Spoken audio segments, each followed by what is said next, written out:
একটা ছেলেকে থাপ্পড় দেওয়ার অপরাধে আমাকে সবাই ধরে এনেছে ভার্সিটির হলরুমে। সেখানে আমাকে শাস্তি দেওয়ার বিভিন্ন পায়তারা চলছে, যেন কোনো উৎসব হবে। যে ছেলেটাকে থাপ্পড় মেরেছি সে ভার্সিটির একজন গুন্ডা টাইপ ছাত্র, আর যিনি আমার শাস্তি দেবেন বলে ঘোষণা দিয়েছেন তিনি আমাদের ভার্সিটির সাবেক প্রিন্সিপাল স্যারের ছেলে আব্রাহাম আত্র। এই মুহূর্তে আমার ভয়ে কাঁপাকাঁপি অবস্থা। সামনে পায়ের উপর পা তুলে বসে আছে আদ্র। আমাকে যখন দুটো মেয়ে ধরে ওনার সামনে দিয়ে আসলো, তখন থেকে আমাকে দাঁড় করিয়ে রাখা হয়েছে একদল পুরুষের সামনে। আমি ভয়ে কিছু বলতে পারছি না, গলা শুকিয়ে আসছে। এই বেয়াদব মেয়ে, তোমার নাম কি? আমি চুপ করে রইলাম। উনি আমাকে ধমকে আবার জিজ্ঞেস করলেন, কি বলছি কানে যাচ্ছে না? "আ- আরশি।"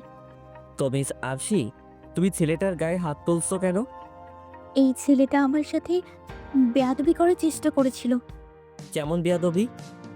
উনি আমাকে জোর করে আই লাভ ইউ বলতে বলেছে, আর উনি নাকি আমাকে বিয়ে করতে চায়।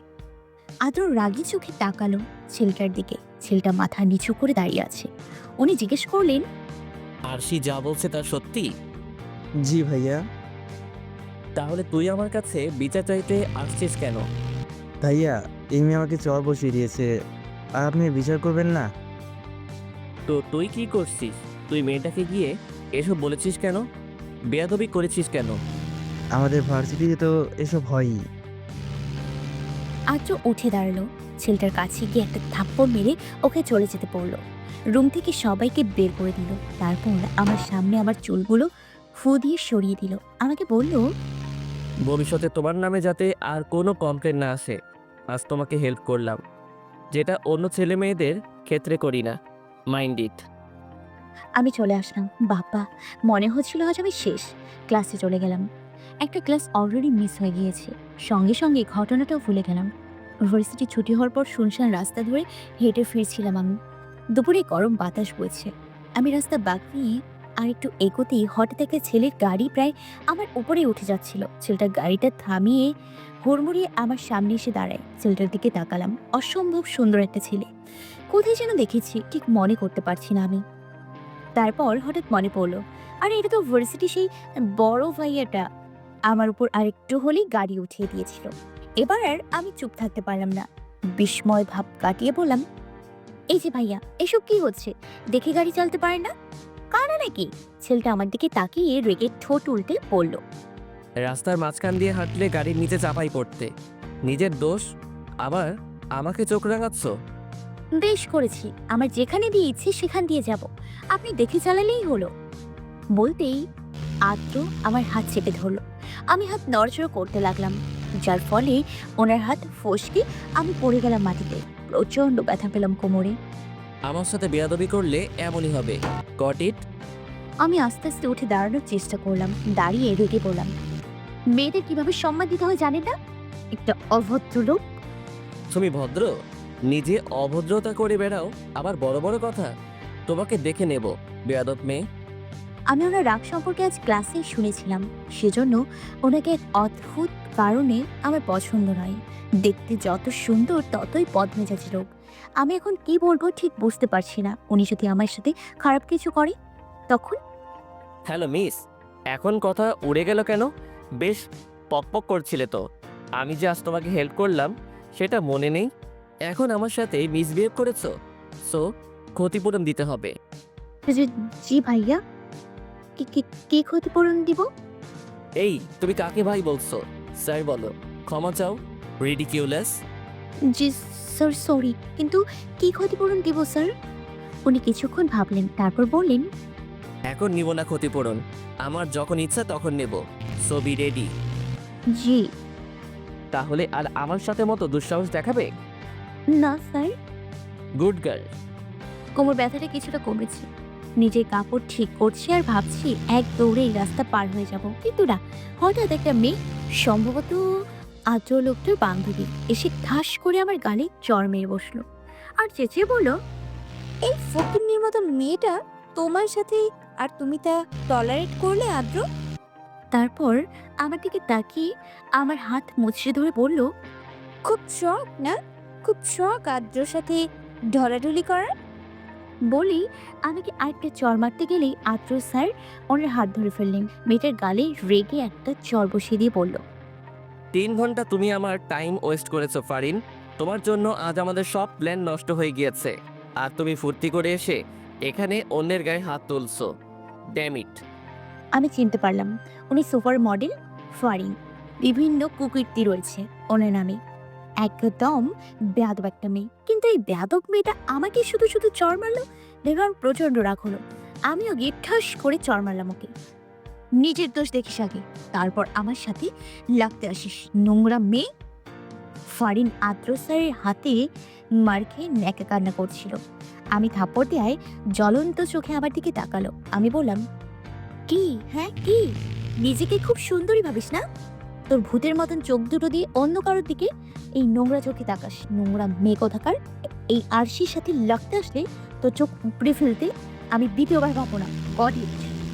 আদ্র বেবি, তুমি মারলে? আমি কিছু মনে করিনি, কিন্তু এই মিডল ক্লাস ফকিন্নিটা আমার সাথে কি রুট ব্যবহার করছে তুমি দেখতে পারছো না? আমি কি বলবো, তোমার দোষেই তুমি এসব কথা শুনছো। তাই আমাকে এসবের মধ্যে জড়াবে না। Mind it. আমার সারা গায়ে রক্ত টকবক করে ফুটছে তখন। চেঁচিয়ে বললাম, ও মেকআপ সুন্দরী, শুনে রাখ, আমরা কাজ করে খেটে খাই, তোর মতো নোংরা না। ছেলে দেখলেই লাফিয়ে পড়িস। তোর এই কাহিনী কি আমরা জানি না ভেবেছিস? নোংরা নোংরি। হাহ। বলেই দেখি একজন লোক মোবাইলে এসব ভিডিও করছে। আমি আর এক মুহূর্ত ওখানে দাঁড়ালাম না, এক দৌড়ে ওখান থেকে চলে আসলাম। আল্লাহ বাঁচাও, কি না কি হয়ে যায়। হোস্টেলে পৌঁছে দম নিলাম। সন্ধ্যে ফেসবুকে ঢুকতেই দেখলাম কে যেন আমার একটা ভিডিও পাঠিয়েছে। ভিডিও অন করে দেখি দুপুরে সেই ফারিনের সাথে আমার ঝগড়া করার ভিডিও অলরেডি ভাইরাল। ক্যাপশনে লেখা, সুপার মডেল ফারিনের সাথে কি দুর্ব্যবহার করলো দেখুন। আমি বোকার মতো বসে বসে ভিডিও দেখছি। আল্লাহ, আমি ভাইরাল! এখন কি হবে?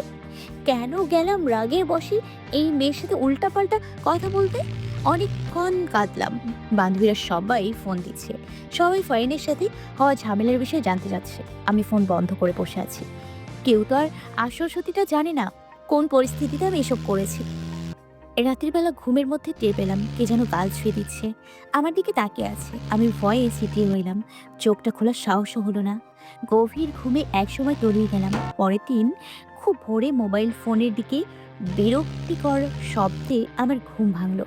ঘুম ঘুম চোখে হাতের কাছে থাকা ফোনটা রিসিভ করে কানে লাগাতেই ওপাশ থেকে একটা ছেলের গলা শুনতে পেলাম। ছেলেটার গলার স্বর খুব পরিষ্কার, আমাকে তো উদ্দেশ্য করে বলছে, তুমি ঘুমিয়ে থাকলে এত মায়াবী লাগে কেন? আর বেশিক্ষণ ঘুমিও না, নইলে হার্টের প্যাশেন্ট হয়ে বিয়ের আগেই মরে যাব। এটুকু বলেই হট করে ফোনটা কেটে দিল। ততক্ষণে আমি বিছানায় উঠে বসেছি। আমি কিছু বলার সুযোগই পেলাম না।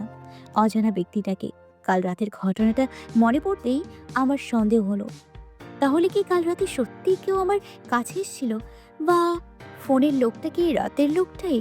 হোস্টেলে আমি আর শেফা থাকি একটা রুমে, কিন্তু শেফা তো ওর বাসায় গিয়েছে, আর আমি কাল দরজা জানলা বন্ধ করে একাই ঘরে ঘুমিয়েছি। তাহলে রাতের বেলা কে আসবে এখানে?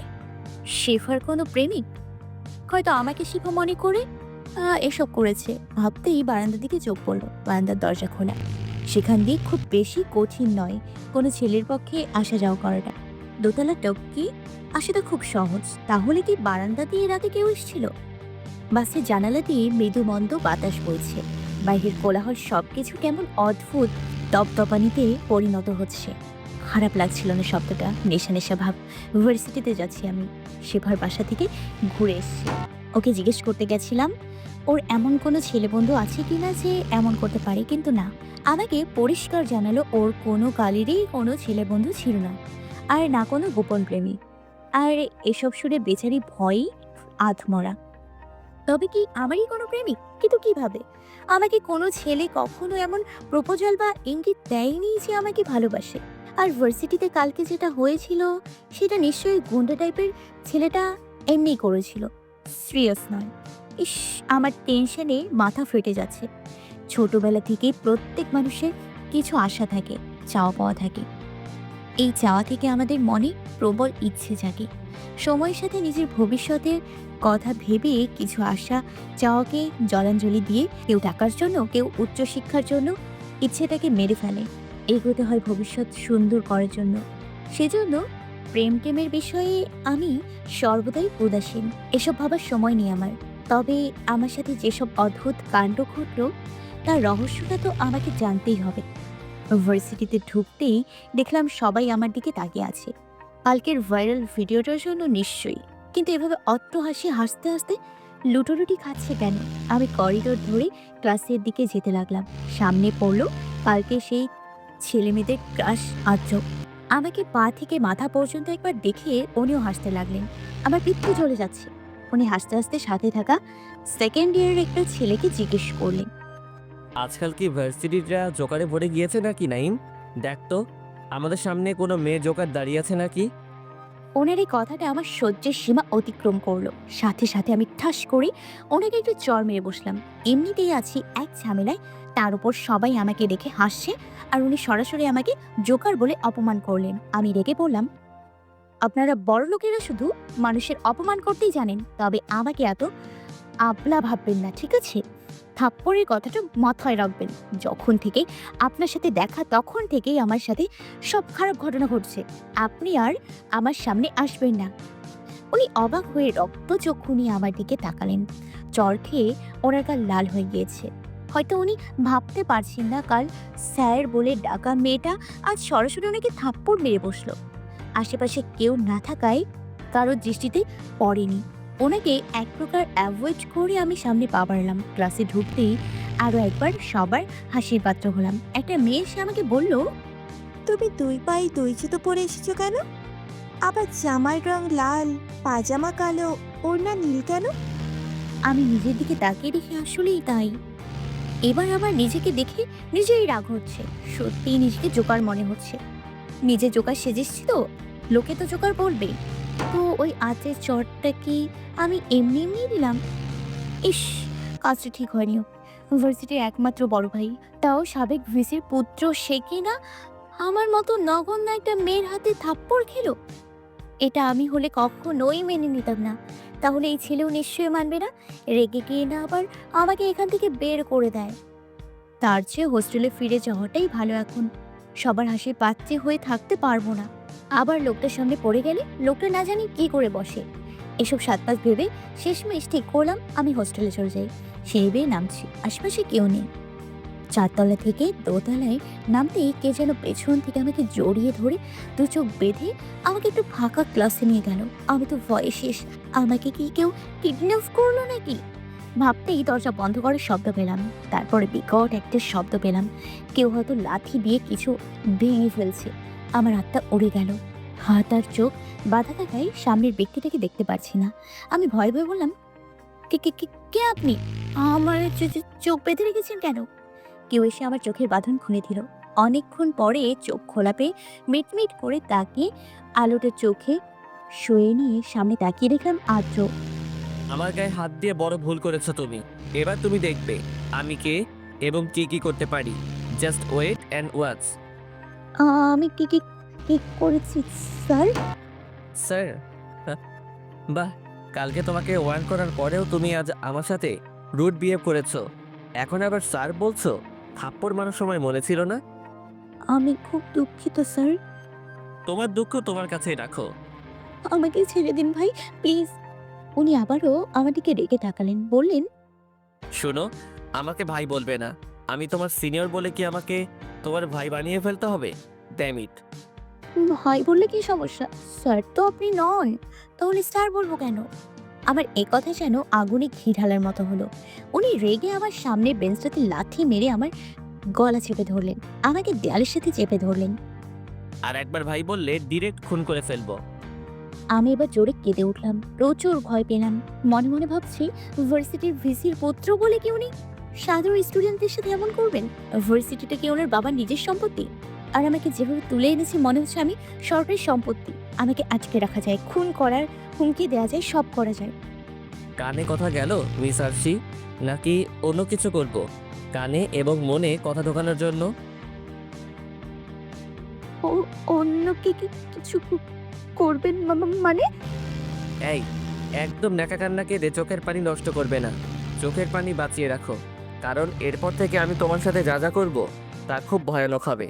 তখন তোমার এই সুন্দর চোখের পানিগুলো কাজে লাগবে, মিস আরশি। আমার ভয়ে হাত পা ঠান্ডা হয়ে আসছে। লোকটার কোনো বদমতলব নেই তো? আমার সাথে এরকম করার কোনো মানে আছে নাকি? রাগের মাথায় থাপ্পড় দিয়ে ক্ষমাও তো চেয়েছি, কিন্তু উনি বোধহয় ব্যাপারটা হজম করতে পারছে না। আসলে বড়লোকই ছেলে বলে কথা, তাদের মেজাজ আলাদাই। তারপর ভার্সিটিতে ওনার আলাদা পাওয়ার আছে, যেটা বাপের নাম বিক্রি করে নয়, নিজের যোগ্যতা দিয়ে অর্জন করেছেন। তাই সবাই সমীহ করে চলে ওনাকে। কিন্তু আমি এখন কি করব? উপস্থিত বুদ্ধি আমার কখনোই কাজে লাগে না। সে চেষ্টা করেও এখন আমার পক্ষে সম্ভব নয়। তাই অসহায়ের মতো এক দৃষ্টিতে ওনার দিকে তাকিয়ে রইলাম আর মনে মনে আল্লাহ আল্লাহ করতে লাগলাম। উনি আমার সামনে একটা চেয়ার তুলে এনে বললেন, আমি ফ্লোরে গুটিসুটি মেরে বসে আছি, কাঁদছি না, কারণ চোখ থেকে এক ফোঁটা পানি পড়ার আগেই উনি ধমকে ওঠেন বারবার।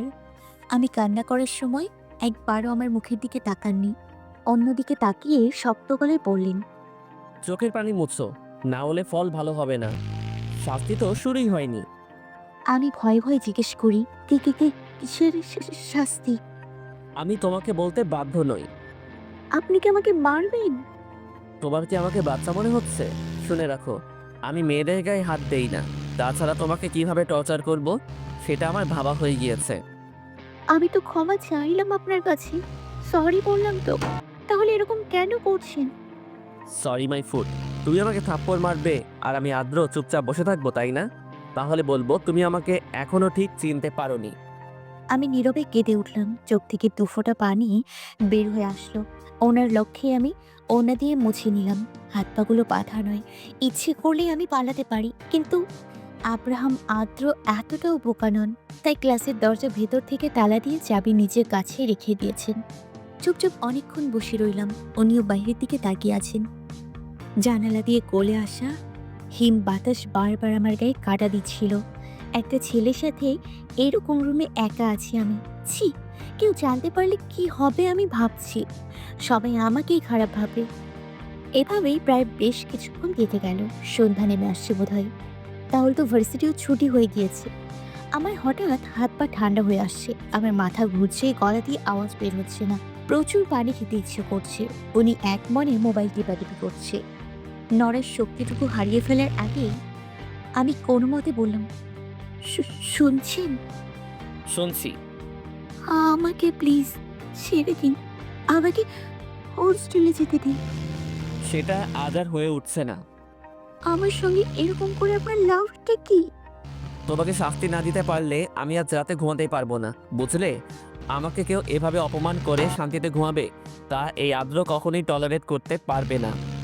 আমি আর কিছু শুনতে পেলাম না। হঠাৎ লোডশেডিং হলো, গাঢ় অন্ধকারে ঢাকা পড়ে গেল ক্লাসটা। দেখে গেল আমার সামনে থাকা লোকটা। আমি দুর্বল গলায় একটা আত্মচিৎকার দিয়ে উঠলাম। অন্ধকারে আমার ফোবিয়া আছে, অন্ধকার সহ্য হয় না। আত্ম চমকে উঠে মোবাইলের ফ্ল্যাশটা জ্বালিয়ে আমার দিকে তাকালো। গাঢ় অন্ধকারে ওনাকে আমি মনে মনে আত্মার সাথে তুলনা করছি। বাতাসে ওনার চুল কপালে পড়ে অর্ধেক মুখ ঢেকে একটা ভয়ঙ্কর প্রতিবিম্ব দেয়ালে ফুটে উঠেছে, যদিও উনি দেখতে মোটেও ভয়ঙ্কর নন। আমি ঠকঠক করে কাঁপছি। আদ্র আমাকে এভাবে কাঁপতে দেখে অবাক চোখে তাকালো। আমার কাছে এসে হাঁটু গেড়ে ফ্লোরে বসে আমার গালে হাত রেখে বলল, কি হচ্ছে তোমায়? এই মেয়ে। আমি উত্তর দিলাম না। উনি আবারও উদ্বিগ্ন হয়ে বললেন, এই আরশি, এই তুমি এভাবে কাঁপছো কেন? আমি এবার কাঁপতে থাকা হাতটা দেয়ালের দিকে উঠিয়ে দেখালাম। উনি পেছনে ঘুরে দেখলেন। আমি অস্পষ্ট করে বললাম, ও ওখানে কেউ আছে। উনি হয়তো বুঝতে পারলেন আমি কিছু একটা দেখে ভয় পাচ্ছি, তাই উনি আমাকে বললেন, ওখানে কিছু নেই আরশি। আছে। কেউ নেই, আমি আর তুমি ছাড়া। তুমি শুধু শুধু ভয় পাচ্ছ। আমার মাথা ব্যথা হয়ে গিয়েছে, সামনে তাকানোর সাহস হচ্ছে না। আমি ভয় কেঁদে দিলাম, দুটো চোখ বন্ধ করে বললাম, আপনি কি? আপনি নিশ্চয় অন্য কেউ। আমাকে প্লিজ প্লিজ ভয় দেখাবেন না, আমাকে ছেড়ে দিন। আমি যখন ভয়ের চূড়ান্ত পর্যায়ে ওনাকে এসব উল্টাপাল্টা বলছি, তখন উনি আমাকে নিজের বুকে জড়িয়ে ধরলেন। আমার মাথায় হাত বুলিয়ে বারবার বোঝানোর চেষ্টা করছেন যে কিছু হয়নি, আমি যাতে ভয় না পাই। কিন্তু আমি নাছোড় বান্দা, এক নাগারে এসব বলেই যাচ্ছি। আমার চোখের পানি ওনার পাঞ্জাবে ভিজিয়ে দিচ্ছিল। ওনার বুকে মাথা রেখে আমি যেন ওনার হার্টবিটের শব্দ শুনতে পাচ্ছি। হৃদয় স্পন্দনের শব্দটা খুব জোরে কানে বাজতে লাগলো। তারপর হঠাৎ পেন পতন নীরবতা গ্রাস করলো অন্ধকার ওই ক্লাসরুমটাতে।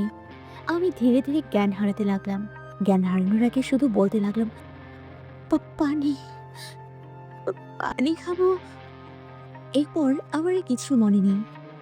রোদের ঝিকঝিক আলো যখন আমার মুখটার উপর ছুরির মতো ধারালো আলো ফেললো, ঠিক তখনই আমার জ্ঞান ফিরল।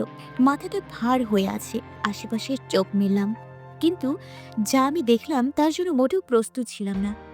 আমি অচেনা এক রুমে, অচেনা কোনো বিছানায় শুয়ে আছি। লাফ দিয়ে উঠে বসলাম। আমি এখানে এসেছি কিভাবে?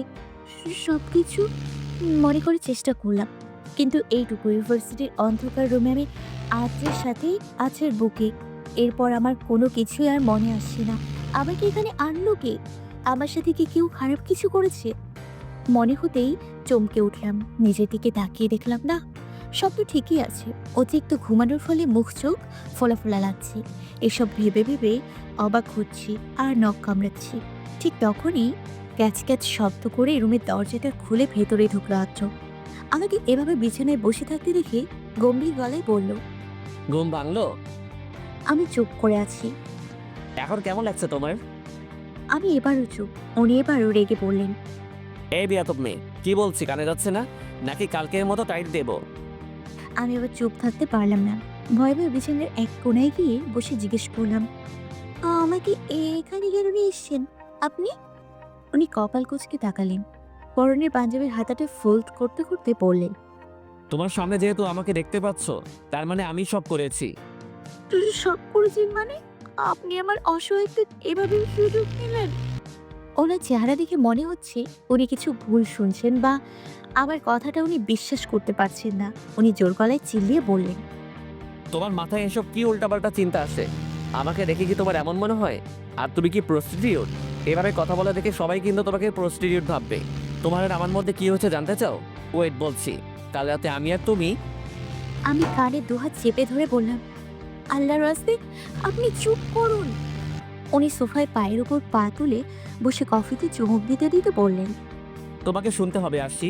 কাল রাতে তুমি যা পাগলামোটাই না করলে, আমাকে তো ছাড়তেই চাইছিলে না। আরশি চোখ বড় বড় করে আদ্রার দিকে তাকালো। শুনতে চাচ্ছ না কি ঘটনাটা? অবশ্য তুমি শুনতে চাইলে আমি মানা করব না।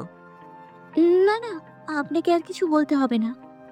ওকে, না শুনতে চাইলে থাক। এসব কাউকে না বলাই ভালো। তখন আরশি মনে মনে ভাবছে, কি এমন হয়েছে যে উনি এমন করছে?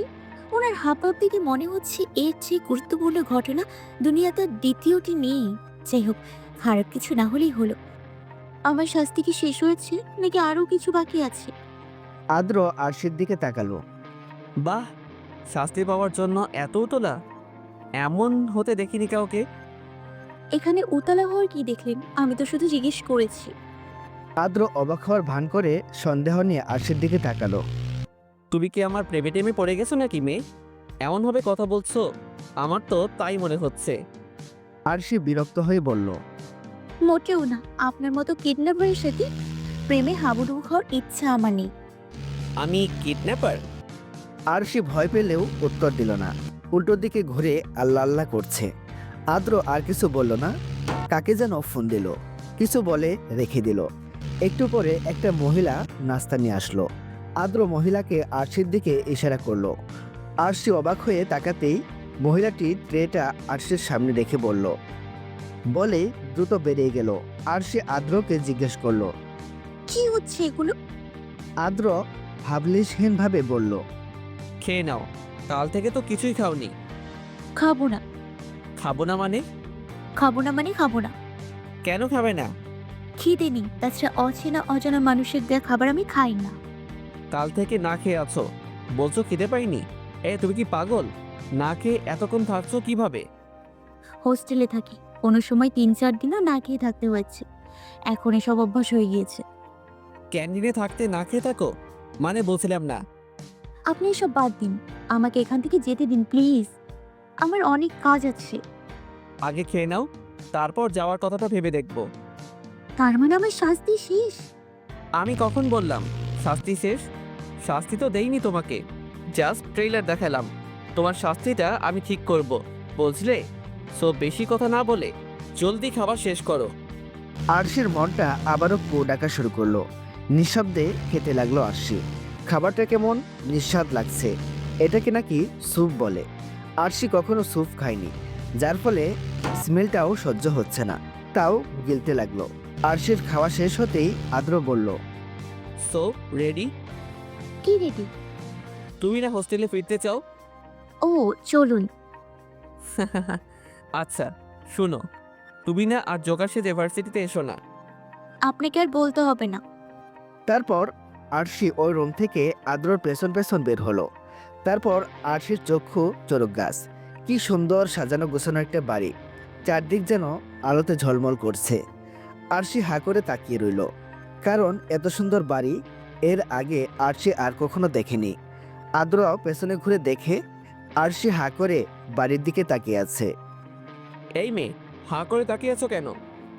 আরশি থতমত খেয়ে বলল, না না কিছু না। এখন কি আমার সাথে যাবেন মিস আরশি বেগম, নাকি এভাবে হাঁ করে তাকিয়ে থাকবেন? আরশি তাড়াহুড়ো করে বলল, না না চলুন, আমি আসছি তো। জি চলুন, আর আমাকে উদ্ধার করেন। এটি কি আপনার বাড়ি? আমার নয় তো কি অন্য কারো বাড়ি নাকি? আজও ও, আমার জিজ্ঞেস করতে ইচ্ছে করছিল ওনার বাসার সবাই কোথায়। কাউকেই তো দেখলাম না আশেপাশে। কেউ কে বাসায় থাকে না? তাহলে ওনার বাবা মানে মিসিস স্যার বা ওনার স্ত্রী বা কোথায়? আরশি এসব ভাবতে ভাবতে বাসার বাইরে চলে আসলো। উই উইল হ্যাভ টু হারি, লেটস গো। আপনার যেতে হবে না স্যার, আমি একাই যেতে পারবো। আদ্র সন্দেহী চোখে তাকালো। তাই নাকি? জি। কিন্তু তা তো হচ্ছে না। তোমাকে আমি নিয়ে এসেছি, আমি ছেড়ে আসবো? আপনার যাওয়ার দরকার নেই, আমি পারবো স্যার। আমার মুখের উপর কথা বলা আমি পছন্দ করি না। চুপচাপ গাড়িতে উঠে বসো। কিন্তু আদ্র আবারও রেগে গেল। গাড়ির জানালার পাশে একটা ঘষি দিয়ে বলল, you bloody girl, just stop it. Arshi ভয়ে ভয়ে বলল। কোথায় বসবো স্যার? ড্রাইভিং সিটের পাশে। আদ্র দরজা খুলে দিল। আরশি তাড়াহুড়ো করে বসলো। বাবারে, কার পাল্লে পড়লাম! সোজা সাপটা কথাকেও পেঁচিয়ে ঘুরিয়ে ক্যাচাল করে প্যাচাল মেরে দিলেন। আদ্র ড্রাইভিং সিটে বসলো। আরশি একেবারে জানালার পাশে সিটিয়ে বসলো। আদ্র ধমক দিয়ে বলল, এদিকে সরে বসো আর সিট বেল্ট পরে নাও। আরশি একটু সরে এদিকে বসলো, কিন্তু সিট বেল্ট নামক জিনিসটাকে কিছুতে আটকাতে পারল না। অসহায় চোখে আদ্রর দিকে তাকাতেই বলল, আমি দেখিয়ে দিচ্ছি। না না লাগবে না। আদ্র চোয়াল শক্ত করে আরশির দিকে তাকালো। চোখে সানগ্লাস পরে সোজা হয়ে পিঠ ঠেকিয়ে বসলো। আমি মেয়েদের গায়ে হাত দেই না, একবার আজ করেছি। আমি আমার নিজের বেল্ট লাগাচ্ছি, তুমি সেইভাবে ট্রাই করো মেয়ে। আরশি মাথা নাড়ালো। আদ্রর এই কথাটা আরশির কাছে হঠাৎ পছন্দ হয়ে গেল। যাই হোক, ওনাকে দেখে দেখে সিট বেল্ট পরাটা শিখে নিলাম। তারপর আদ্র ড্রাইভ করতে শুরু করলো। দুজনেই চুপচাপ। প্রায় আধা ঘন্টা পর গাড়ি আরশের হোস্টেলের সামনে এসে থামলো। আর আরশি প্রায় সঙ্গে সঙ্গে গাড়ির দরজা খুলে এক দৌড়ে পগার পার। পেছনে ফিরেও তাকালো না। আপদ থেকে যত দূরে থাকা যায় ততই ভালো। একটা বিষাদময় ঘটনার আপাতত এখানেই ইতি ঘটল। হোস্টেলে পৌঁছে সোজা ওয়াশরুমে ঢুকে গেল আরশি। একটা দারুণ শাওয়ার নিয়ে বেরিয়ে এলো। চুল মুছতে মুছতে আয়নার সামনে গিয়ে দাঁড়ালো। আরশি হঠাৎ দেখলো আরশির গলার কাছে একটা দাগ, লাল টকটকে হয়ে আছে। ভালো করে খেয়াল করতেই দেখে এটা একটা কামড়ের দাগ। এটা তো সত্যদেহ কামড়ের দাগ। আরশি চমকে উঠল। গালের মধ্যেও একটা কামড়ের দাগ। আরশি আবার হতভম্ব। কি করলো আমার সাথে এই কাজ? আদ্র, কাল তো উনিই ছিলেন সারাক্ষণ আমার সাথে। তাহলে কি উনি আমাকে কি এই ঘটনায় উনি বলতে চেয়েছিলেন? না, আমার এবার ভয় হচ্ছে। উনি কি আমার সরলতার সুযোগ নিয়ে আমার সাথে খারাপ কিছু করেছে? তবে যে বড় মুখ করে উনি বলেছেন উনি মেয়েদেরকে হাত দেন না, উনি কি আমাকে তবে মিথ্যে কথা বলেছিলেন? উনি একটা মিথ্যেবাদী। আমি ভাবতে পারছি না আমার পায়ের তলার মাটি সরে গেল। থাপ্পড়ের প্রতিশোধ এভাবে নিলেন? আমি ওনাকে যতই অপছন্দ করি না কেন একটু বিশ্বাস করেছিলাম, কিন্তু সব ছেলের মতো উনিও সুযোগের সৎ ব্যবহার করে আমার এত বড় সর্বনাশ করে দাঁড়ালেন। আরুষি চিৎকার করে কেঁদে উঠল, কিন্তু আরুষির কান্না চার দেয়ালের ধাক্কা খেয়ে প্রতিধ্বনি হয়ে তার কাছে ফিরে এলো। মধ্যবিত্ত পরিবারের মেয়েদের আসলে হোস্টেলে থেকে পড়াশোনা করাটা অনেক রিস্কের। কে যেন আমাকে বলেছিল, মনে পড়ছে না। কাঁদতে কাঁদতে একটা সময় ঘুমিয়ে পড়ল আরশি। ভার্সিটিতে যাওয়ার কথা ছিল, কিন্তু এসব দেখে আর কোথাও যাওয়ার জন্য সাহস বা শক্তি কোনোটাই পেল না। হোস্টেলের সেই অগোছালো গুমুট ঘরটাতে মরার মতো ঘুমিয়ে রইল। বিকেলের দিকে ঘুমটা ছুটে গেল। আয়নার সামনে দাঁড়িয়ে দেখে কামড়ের দাগগুলো দগদগে ঘায়ের মতো লাল হয়ে গিয়েছে। একটা দীর্ঘ শ্বাস ফেলে স্টোভে ভাতের হাঁড়ি চড়ালো। একটা ডিমের অমলেট তৈরি করে খেয়ে খিদে মেটালো আরশি। হোস্টেল বলতে একটা বাসা, খুব ছোট্ট পুরনো দিনের দোতলা একটা বাসাতে আমি আর শিফা একটা রুমে থাকি। শেফার বাসা ভার্সিটি থেকে একটু দূরে হওয়ায় আমার সঙ্গে থাকে। আর দোতলায় বাসার মালিক মানে একটা বুড়ো মহিলা থাকে। আমরা অনেকে দাদি ডাকি। ওনার ছেলেমেয়েরা সবাই বড় বড় চাকরি করে। সবাই এই বাসাতেই একসাথে থাকে। খুব ভালো একটা পরিবার। যাই হোক, একা একা রুমের ভেতরে দম বন্ধ লাগছিল, তাই মোবাইল নিয়ে একটু বসলাম। কখন যে রাত হয়ে গেল বুঝতেই পারলাম না। এমন সময় শেফার ফোন এলো। আমি রিসিভ করতেই বলে উঠল, এই গাধি, কই তুই? বাসায় কেন? আজ আসলি না কেন? কোথায়? ভার্সিটিতে।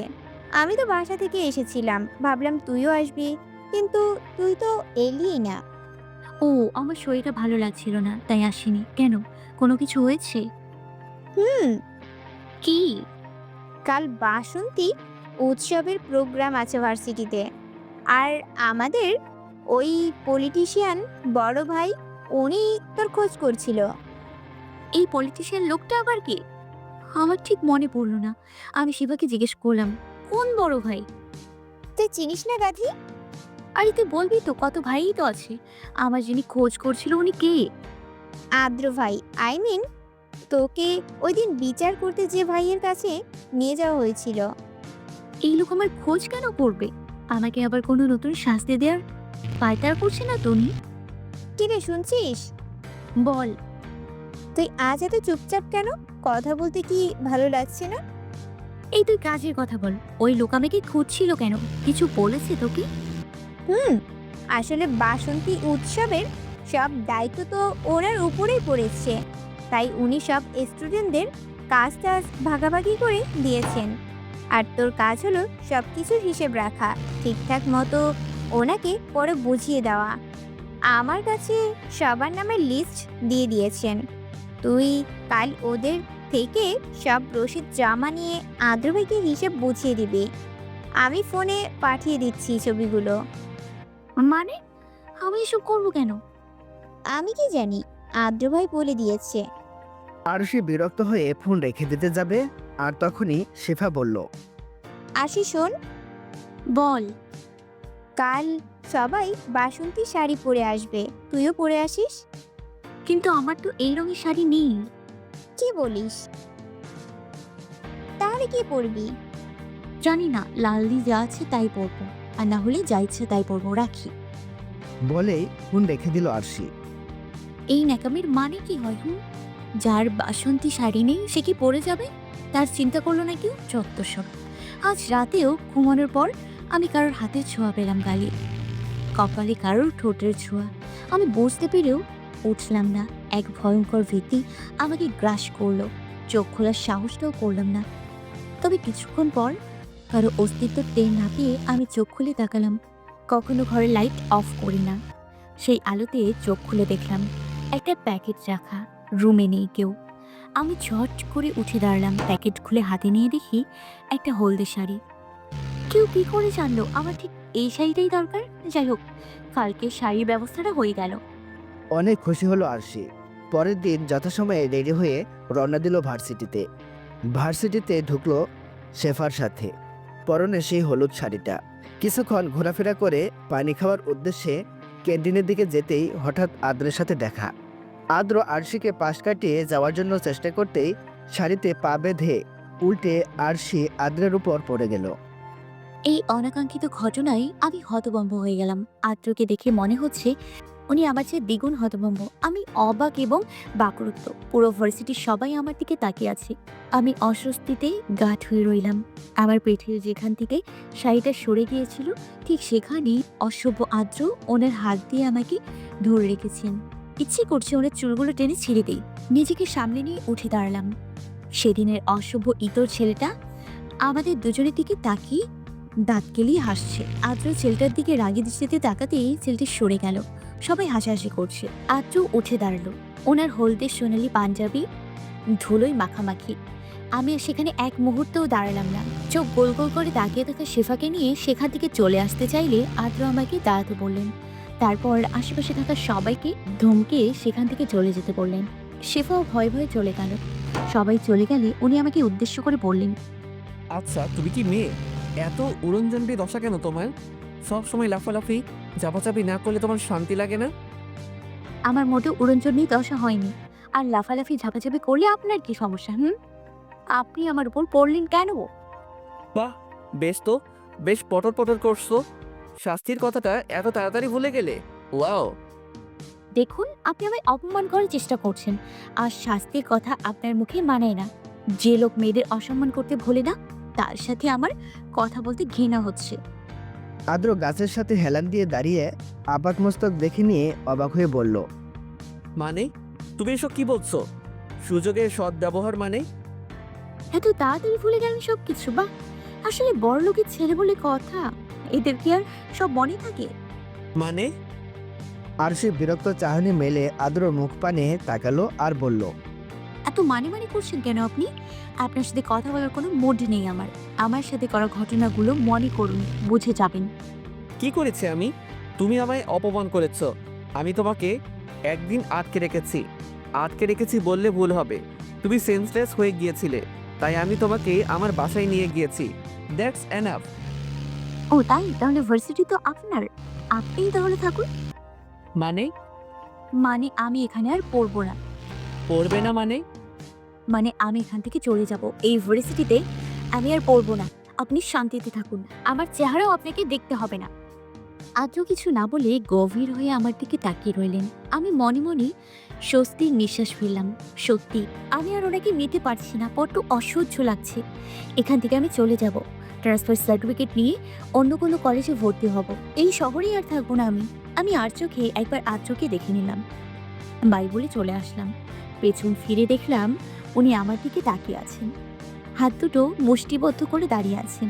আমি সেখান থেকে চলে আসলাম। স্টেজে নাচ গান হচ্ছে।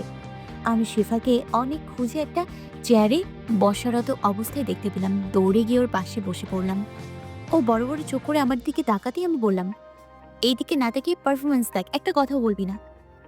বেচারি শেফা আমার কথা মতোই চুপচাপ স্টেজে মনোযোগ দিল। আর আমার মাথা ঘুরছে। ওখানে গাছের নিচে দাঁড়িয়ে থাকা আদ্রের বিষণ্ণ চেহারা। ও, এই লোকটার সামনে কেন বারবার পড়তে হবে? বারবার আমার সাথে ওনার দেখা কেন হয়? শেফাকে পর্যন্ত বলিনি আমি এখানে আর পড়বো না। ইস, কি বাজে পরিস্থিতি। অনুষ্ঠান শেষ হতে হতে সন্ধ্যা হয়ে গেল। ভার্সিটির মাঠ প্রায় খালি। সবাই চলে গিয়েছে। আমি সব হিসেব ঠিকঠাক করে একটা ছেলেকে দিয়ে আদ্রের কাছে পাঠিয়ে দিলাম। তারপর শেফাকে নিয়ে চলে আসলাম। শেফা বাসার উদ্দেশ্যে রওনা দিল। আর আমি ভার্সিটির গেটের সামনে রিক্সার জন্য ওয়েট করছি। হেঁটে যেতে মোটেও ভালো লাগছে না। হঠাৎ আদ্র এসে আমার হাত ধরে টেনে ভার্সিটির ভেতরে নিয়ে গেল।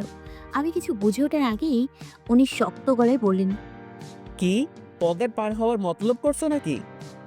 আমাকে যে এখানেই দাঁড়িয়ে থাকতে হবে এমন তো কথা নয়। আমি সব কাজ শেষ করে পাঠিয়ে দিয়েছি। আমার আর এখানে থাকার কোনো মানে হয় না। চুপ, একদম চুপ। চলো তোমাকে রিক্সা করে দিয়ে আসি। লাগবে না, আমি একাই বাড়ি ফিরবো। তুমি কি আমার উপর রাগ করছো নাকি? আজব, আমি রাগ করবো না কি করবো সেটার কৈফিয়ত আপনাকে দিব কেন? হ্যাঁ, প্লিজ আপনি অন্য পথ ধরুন, আমার পিছু ছাড়ুন। গেট অ্যানাদার ওয়ে, ওকে? আদ্র রেগে গেল। প্রচণ্ড জোর গলায় নিজেকে শান্ত রাখার চেষ্টা করে বলল, তুমি কিন্তু আবারও বাজে বিয়ে করছো মেয়ে। আপনার আজেরা পেছর বন্ধ হলে যান এখান থেকে। উনি রেগে আমাকে দেয়ালের সাথে চেপে ধরলেন। আমার কপালে চুমু দিয়ে বসলেন। আমি কি রিয়েকশন করবো বুঝলাম না। ওনাকে একটা ধাক্কা দিয়ে দূরে সরিয়ে দিলাম। এই সময় দরজায় দাঁড়ালো ভিসি স্যার। আমি অবাক হয়ে গেলাম। আমি অবাক হয়ে গেলাম। ভিসি স্যার আমাদের দুজনের দিকে তাকিয়ে আছেন। আমি ভয় পেয়ে গেলাম, চুপচাপ দাঁড়িয়ে আছি। ভিসি স্যার শক্ত গলায় বললেন, তোমরা এখানে কি করছো? আরশি কি বলবে ভেবে পেল না। আদ্র, আমি তোমাদের কিছু জিজ্ঞেস করছি। ফাঁকা ক্লাসরুমে একা কি করছো এই সময়? আসলে স্যার, আপনি যা ভাবছেন তেমন কিছু নয়। আমি যা ভাবছি সেটার কথা বলিনি। তোমরা যখন কি করছিলে সেটা তো আমি দেখেছি। নিজের চোখকে তো আর অবিশ্বাস করতে পারবো না। তেমন কিছুই নেই স্যার। তাহলে কি আমি ভুল দেখেছি? না sir. Don't talk too much আদ্র, তোমার থেকে আমি এটা আশা করিনি। আদ্র স্যারকে বোঝানোর চেষ্টায় রত যে আমাদের মধ্যে এমন কিছু হয়নি, কিন্তু ভিসি স্যার কিছুতেই কথা শুনছেন না। আদ্রকে দেখেছেন আমার সঙ্গে ফাঁকা ক্লাসে। আমার এই মুহূর্তে মরে যেতে ইচ্ছে করছে। নীরবে চোখের পানি ফেলছি। আদ্রের দিকে ঘৃণার দৃষ্টিতে তাকালাম। ওনার জন্যই সব হচ্ছে। ওনার জন্যই আমার লাইফটা হেল হয়ে গিয়েছে। মান সম্মানটুকু পর্যন্ত ধুলোয় মিশিয়ে দিল। ইউনিভার্সিটির দারোয়ান, আয়া বুয়া, এমনকি অন্যান্য প্রফেসর পর্যন্ত এই ঘটনার সামিল। কেউ কেউ বলেছে যে আদ্র এমন কিছু করতে পারে না, কিন্তু ভিসি স্যারের কথা জোরে সেই কথাটাও টিকলো না। আমাকে দুজন আয়া সান্ত্বনা দিচ্ছে। আমি ওদের বললাম, আন্টি, আমার সাথে ওনার কোনো সম্পর্ক নেই। ওনারা ভুল বুঝছেন। ওনারা শুনলে বা বিশ্বাস করলেও এসবে ওরা কিছু করতে পারবে না। যেখানে ভিসি স্যার উপস্থিত সেখানে কারোর কিছুই বলার নেই। সবার চিন্তিত মুখ। ভিসি স্যার খুব কড়া, কারোর কথা শুনতে চান না উনি। এক সময় উনি বললেন, আমি একটা ডিসিশন নিয়েছি। কি ডিসিশন স্যার? তুমি মেয়েদের সম্মান করো। অবশ্যই স্যার। আমি এদিকে ওনার কথা শুনে মনে মনে রেগে গেলাম। অসভ্য ইতর একটা লোকের জন্য সবার সামনে আমি অসম্মানিত হচ্ছি। আর উনি বলে মেয়েদের নাকি উনি সম্মান করেন। মিথ্যাবাদী লোক একটা। ভিসি স্যারের কথা শুনে আমি আরও ভাবনা থেকে বেরিয়ে এলাম। ভিসি স্যার আরশিকে উদ্দেশ্য করে বলল, তোমার নাম কি? আরশি স্যার। তোমার প্যারেন্টসদের মোবাইল নাম্বারটা দাও। আমি থমকে গেলাম। কি বলবো এখন? আমার প্যারেন্টস বলতে তো আমার কেউ নেই। আমি বললাম, স্যার, আমার প্যারেন্টস বলতে আমার কেউ নেই। মানে? মানে স্যার, আমার অভিভাবক নেই। আমার মা নেই। বাবা আমাকে ফেলে অন্যত্র বিয়ে করে চলে গিয়েছেন। আমি জানি না উনি কোথায়। আমি অনাথ আশ্রমে থেকে বড় হয়েছি। বলতে বলতে কেঁদে দিলাম।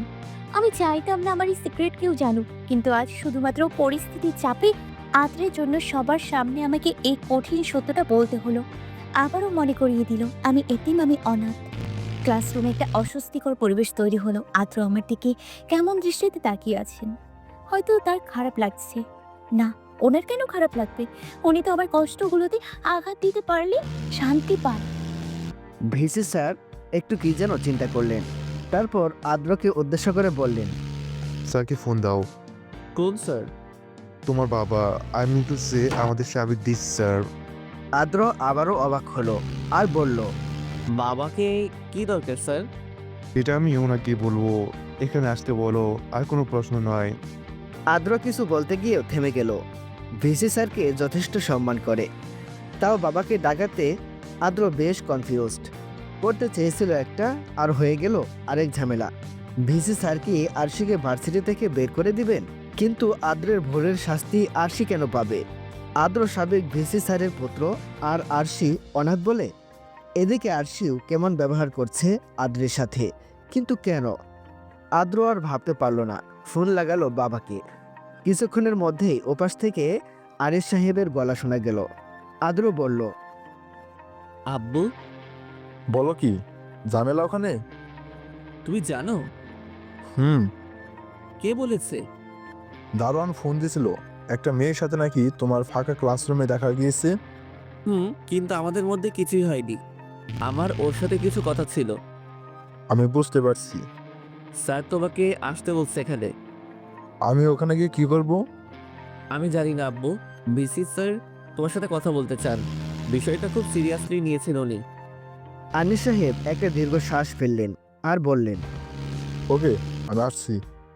আদ্র বিষণ্ণ গলায় বলল, আচ্ছা।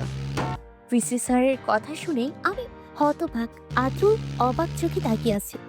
ভিসি স্যার বললেন উনি এই মুহূর্তে আমার আর আদ্রে বিবাহ দেবেন, নিজে দাঁড়িয়ে থেকে। ওনার পাশে দাঁড়িয়ে আছে আদ্রের বাবা। উনি সহমত ভিসিস স্যারের সাথে। কি বলছেন স্যার? বিয়ে মানে? মায় তোমাদের দুজনে বিয়ে দিব আমরা। কিন্তু কেন স্যার? আমরা যা ডিসাইড করেছি তাই হবে। তুমি নিশ্চয়ই তোমার বাবার কথার অমান্য করবে না। কিন্তু বাবা। আমি কোনো কিন্তু শুনতে চাচ্ছি না। বিসি স্যার নিজের চোখে তোমাদের বিভ্রান্তিকর অবস্থা দেখেছে। তুমি কি আমার মান সম্মান নষ্ট করতে চাও? আদ্র রেগে গেলেও চুপ করে গেল। বাবার কথা অমান্য করার বা মুখে তর্ক করার সাহস কোনো দিনও করে না, যতই ক্ষমতাবান পলিটিক্যাল লিডার হোক না কেন। বাবার সম্মানের বিষয়ে সর্বদাই সচেতন, তাও দোষটা ওর নিজেরই। এই ভর সন্ধ্যায় একটা মেয়ের সাথে এভাবে দেখলে যে কেউই বাজে মাইন্ডে নেবে। কিন্তু আমি আমি এখন কি করব? সবাই সবার মতো মতামত জানিয়ে দিল, কিন্তু আমি এখন কি করব? বড় বড় স্যার আমার সামনে, ওনাদের বিরুদ্ধে আমি এখন কি বলবো? আমাকে কি তাহলে আদ্রের সাথে বিয়ে দিয়ে দেবে ওরা? এই মুহূর্তে আমার খুব কষ্ট হচ্ছে। আমার যদি অভিভাবক থাকতো তাহলে নিশ্চয়ই এই বিপদ থেকে উদ্ধার করতো। আমি কাঁদছি, সে কান্না কেউ দেখতে পেল না। এই কান্না দেখার কেউ নেই সৃষ্টিকর্তা ছাড়া। কাছে এলো, একটা কাগজে দুটো সাইন করে কাগজে স্বামী স্ত্রীর সম্পর্কে আবদ্ধ হয়ে গেলাম আমি আদ্রের সাথে, যাকে এই মুহূর্তে আমি সহ্য করতে পারছি না। খুন করে ফেলতে ইচ্ছে করছে। আদ্র আমার দিকে আর চোখে তাকালো, আমি মুখ ফিরিয়ে নিলাম ঘৃণায়। ওর চোখ দুটোর দিকে তাকালেই ঘৃণায় গা গুলিয়ে উঠছে। ভিসি স্যার করা জানালেন, কিন্তু এমন করা হতে পারেন সেটা আমি ভাবতেও পারিনি। আদ্র সবার আড়ালে আমার হাতে হাত রাখলো, আমি এক ঝাটকায় ছাড়িয়ে নিলাম। লোকটার স্পর্শ আমার কাছে বিষের মতো মনে হচ্ছে, কিন্তু খুব যেন চেনা একটা স্পর্শ। মনে হচ্ছে না কিছু দিয়ে এই স্পর্শটা, মনে হচ্ছে মরে যাই এক্ষুনি, এই লোকটার কাছ থেকে অনেক দূরে চলে যাই। হলদে রঙের সেই শাড়িটা আমার পরনে, আদ্রের পরনেও সেই হলুদ পাঞ্জাবি। কাগজের বিয়ে আর ওরা সেই কীর্তির কথা মনে পড়তেই আমার মাথা ঘুরতে লাগলো। সব কিছু অন্ধকার, আমার কথা শোনার কেউ নেই। মাথা হেলিয়ে পড়ে গেলাম আদ্রের কাঁধে। এই মেয়ে, এই আরশি, চোখ খুলো প্লিজ। আদ্রর গলা শুনে আমার সেন্স ফিরল। পাশে বসে থাকা আদ্রকে দেখতে পেলাম, চোখ মুখ অন্যরকম হয়ে আছে, নাকের ডগা টকটকে লাল। কেন লাল এসব আমি ভাবতে চাইলাম না, ভেবে কি হবে? আমি বিরক্তি নিয়ে চেয়ে রইলাম আদ্রের দিকে। কিন্তু এই কি, আমি কোথায়? রুমটা আলো ঝলমল করছে। আমি বেশ কিছুক্ষণ ভ্রু কুচকে তাকিয়ে চারপাশটা দেখে নিশ্চিত হলাম যে এটা আদ্রের বাসা। আর কাল রাতে জ্ঞান হারানোর পরে আমার এক্ষুনি জ্ঞান ফিরল। এখন বেশ বেলা হয়ে গিয়েছে। আমি চমকালাম না, উঠে বসার চেষ্টা করতে করতেই বললাম, আমি এখানে কেন? আদ্র সোফায় গিয়ে বসলো আর গালে হাত রেখে বলল, হুটহাট অজ্ঞান হয়ে যাওয়াটা কি তোমার কোনো মস্ত বড় সমস্যা, নাকি ইচ্ছে করেই এমন ভং ধরো? আরশি রেগে তাকালো আদ্রর দিকে। কি সুন্দর করে কথা বলছেন, যেন কিছুই হয়নি। বিয়েটা হওয়ার ছিল তাই হয়ে গিয়েছে। আমি রাগী গলায় বললাম, আমি এখানে কেন?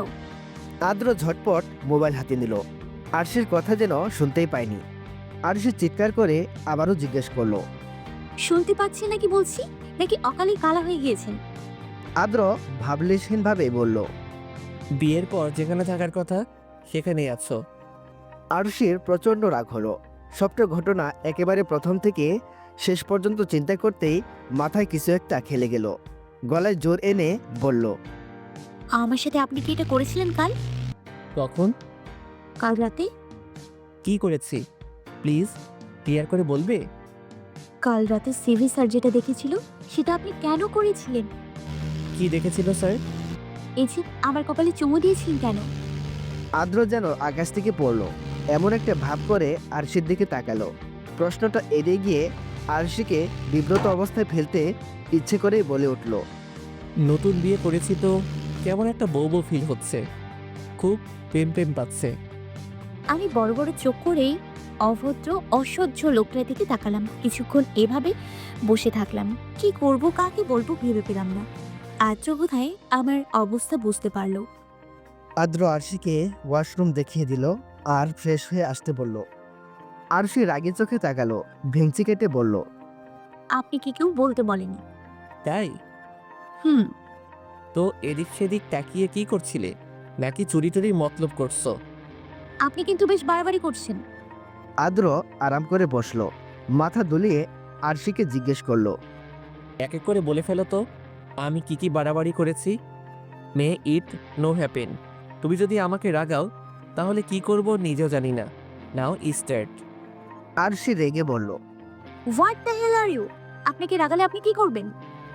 আমি তোমার প্রাণতোষ মিস আরশি, ও সরি মিসেস আব্রাহাম আদ্র। আমার বইয়ে গিয়েছে আপনার মিসেস হতে। কিন্তু হয়ে তো গিয়েছো মেয়ে, আর জিজ্ঞেস করলে না রাগলে কি করব? রাগলে তোমার সাথে বাসর করব। বাসর করবেন মানে? ইটস ইজিয়ার দ্যান এসে। আপনি কি বলতে চাচ্ছেন? উনি একটা মুচকি হাসি দিলেন। আমার ইচ্ছে করছে এক থাপ্পড়ে ওনার দাগগুলো ফেলে দিই।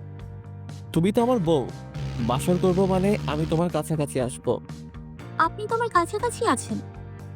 আদ্র অবাক হয়ে আরশির দিকে এমনভাবে তাকালো যে আরশি এই বিরক্তিকর মুহূর্তটাতেও হেসে দিল। আর আদ্র রেগে বলল, ডোন্ট ট্রাস্ট ইনটু আর গিগেল। হাসবো, ইচ্ছে মতো হাসবো। হাসতে হাসতে দাঁত খুলে গেলেও হাসবো। হাসাহাসি পরে করো, এখন চলো রোম্যান্স করি। কাল রাতটা তো অজ্ঞান হয়ে পড়েছিলে। আমি অজ্ঞান হয়ে পড়ে থাকলে আপনার কি? আপনি তো জানি আমি কষ্ট পাই। আদ্র আরশির কথা হাত দিয়ে যেন উড়িয়ে দিল। এমন একটা ভাব করে আদরের গলায় বলল, sorry for being late, come to the point, আমার কাছে আসো। বলে বাঁকা হাসি দিয়ে আদ্র আরশিকে ধরতে গেলেই আরশি বিছানা থেকে নেমে সোজা হয়ে দাঁড়িয়ে বলল, আপনি জানতো এখান থেকে অভদ্র লক্ষ্য থাকার জোর করে বিয়ে করে এখন আসছে বাসর করতে। উনি আগের মতোই বেহায়ের মতো বললেন, যত চাই বলো, আমি শুনছি না। We will have to hurry, you are my wife. তাড়াতাড়ি করতে হবে মানে? আপনি ছি, কি খারাপ। এতদিন কত ঢং করে বলতেন আপনি মেয়েদের গায়ে হাঁটতেন না, আর এখন যে একটু সুযোগ পেলেন অমনি আসল রূপ দেখিয়ে দিলেন। অবশ্য এখন কেন, আপনি তো সেদিনই আপনার আসল রূপ দেখিয়ে দিয়েছিলেন। কোন দিন? আমি আবারও বিছানায় বসে পড়লাম, মুখ ঝামটা মেরে পড়লাম। জানি না। উনি পায়ের ওপর পা তুলে সোফায় শুয়ে পড়লেন। আমার রাগে গা জ্বলে যাচ্ছিল। আমি হতভম্ব হয়ে বসে রইলাম। মিস্টার আচু, এই লোকে বলে কিনা আমাকে ওনার ভালো লাগে। যত সব মিথ্যাবাদী, কুত্তা বিলাই ছাগল গুন্ডা ধ্বংসকারী বলে মনে মনে গালি দিতে লাগলাম। But I am at a lost. Adra ঘর কাঁপিয়ে আরশিকে ধমকে উঠল, why you call me names, answer me, damn it. খোদা, আমি যে ওনাকে গালি দিচ্ছি উনি বুঝলো কিভাবে? তাও নিজেকে সামলে নিলাম। চোখ গরম করে বললাম, I don't understand what you are saying. I will be glad if you come again. উনি হনহন করে উঠে রুম থেকে বেরিয়ে গেলেন। আমি হাফ ছাড়লাম। রাগের বিপরীতে রাগ দেখিয়ে লোকটাকে জব্দ করা গেল তাহলে। কিন্তু এ বাসার মানুষ কই, কাউকেই তো দেখলাম না। বাড়িতে নতুন বউ আর কারোর দেখা নেই। আমার এখন ফ্রেশ হওয়া উচিত, কিন্তু কাপড় চোপড় কি পরবো? হ্যাঁ, এখনো গায়ে সেই বিয়ের শাড়ি, আই মিন হলুদ রঙের শাড়িটাই। এসব ভাবছি আর বিরক্ত হচ্ছে। এমন সময় আমার মুখের উপর আজও কে যেন একটা ছুঁড়ে মারলো। আমি হাতে নিয়ে দেখি একটি শার্ট আর জিন্স প্যান্ট। আমি ওনার দিকে তাকাতেই বললেন, নাও এগুলো পরতে পারো। ছি, এসব কি পরে? আমি ছেলেদের কাপড় পরি না। আমি অমন মেয়ে নই। আর তাছাড়া এসব কার? আমার মানে তোমার প্রাণদোষের সুইটার। সুইটার? হে খোদা, এই ছেলে সব কি বলছে? এ যে তলে তলে টেম্পো চালাতে পারে, এতদিন সেটা বুঝতেই পারিনি। বাইরে থেকে নেতা নেতা গভীর ভাব, মেয়েদের আশপাশ দিয়ে যাওয়ার সব সময় যার মুখে সর্বদা ড্যাম কেয়ার ভাব থাকে, সেই আদ্র আমাকে বলছে কিনা সুইটার। I can't believe. শেফা একবার বলেছিল আব্রাহাম আদ্র হাজারো মেয়ের ক্রাশ, কিন্তু কাউকে উনি পাত্তা দেয়নি। অথচ আজ সেই লোকের এমন অদ্ভুত রূপ দেখে আমি নিজেই অবাক। আমি ঘোর কাটিয়ে হেসে উঠলাম। ডোন্ট লাভ লাইক দিস, ভাবনা থেকে বেরিয়ে ফ্রেশ হয়ে আসো। আপনার এসব উল্টোপাল্টা কাপড় চোপড় আমি পরবো না। পরতে হয় সুইটার, বরের কাপড় বউ পরলে কোনো সমস্যা নেই। I don't want, got it. আদ্র গলায় আদরে ভাব এনে বলল, পরতে হবে। আমি এসবে অভ্যস্ত নই। আমি সাধারণ মেয়ে, আপনার ফারিনের মতো নই। আপনি আমার চোখের সামনে থেকে যান। I can not tolerate you anymore, okay? Please leave me alone. You don't have to wear it, তোমার পানিশমেন্ট এখনো বাকি আছে। তো হয়েছে বলে ভেবো না ছাড় পেয়ে যাবে। আমি ঘুরে ওয়াশরুমের দিকে যেতে নিলেই উনি পেছন থেকে আমার আঁচল ধরে ফেললেন। আমি কাঠ হয়ে ততক্ষণে দাঁড়িয়ে পড়েছি। রাগগুলো আবারও মাথা চাড়া দিয়ে উঠছে। আমার সব দিকে টেনশন।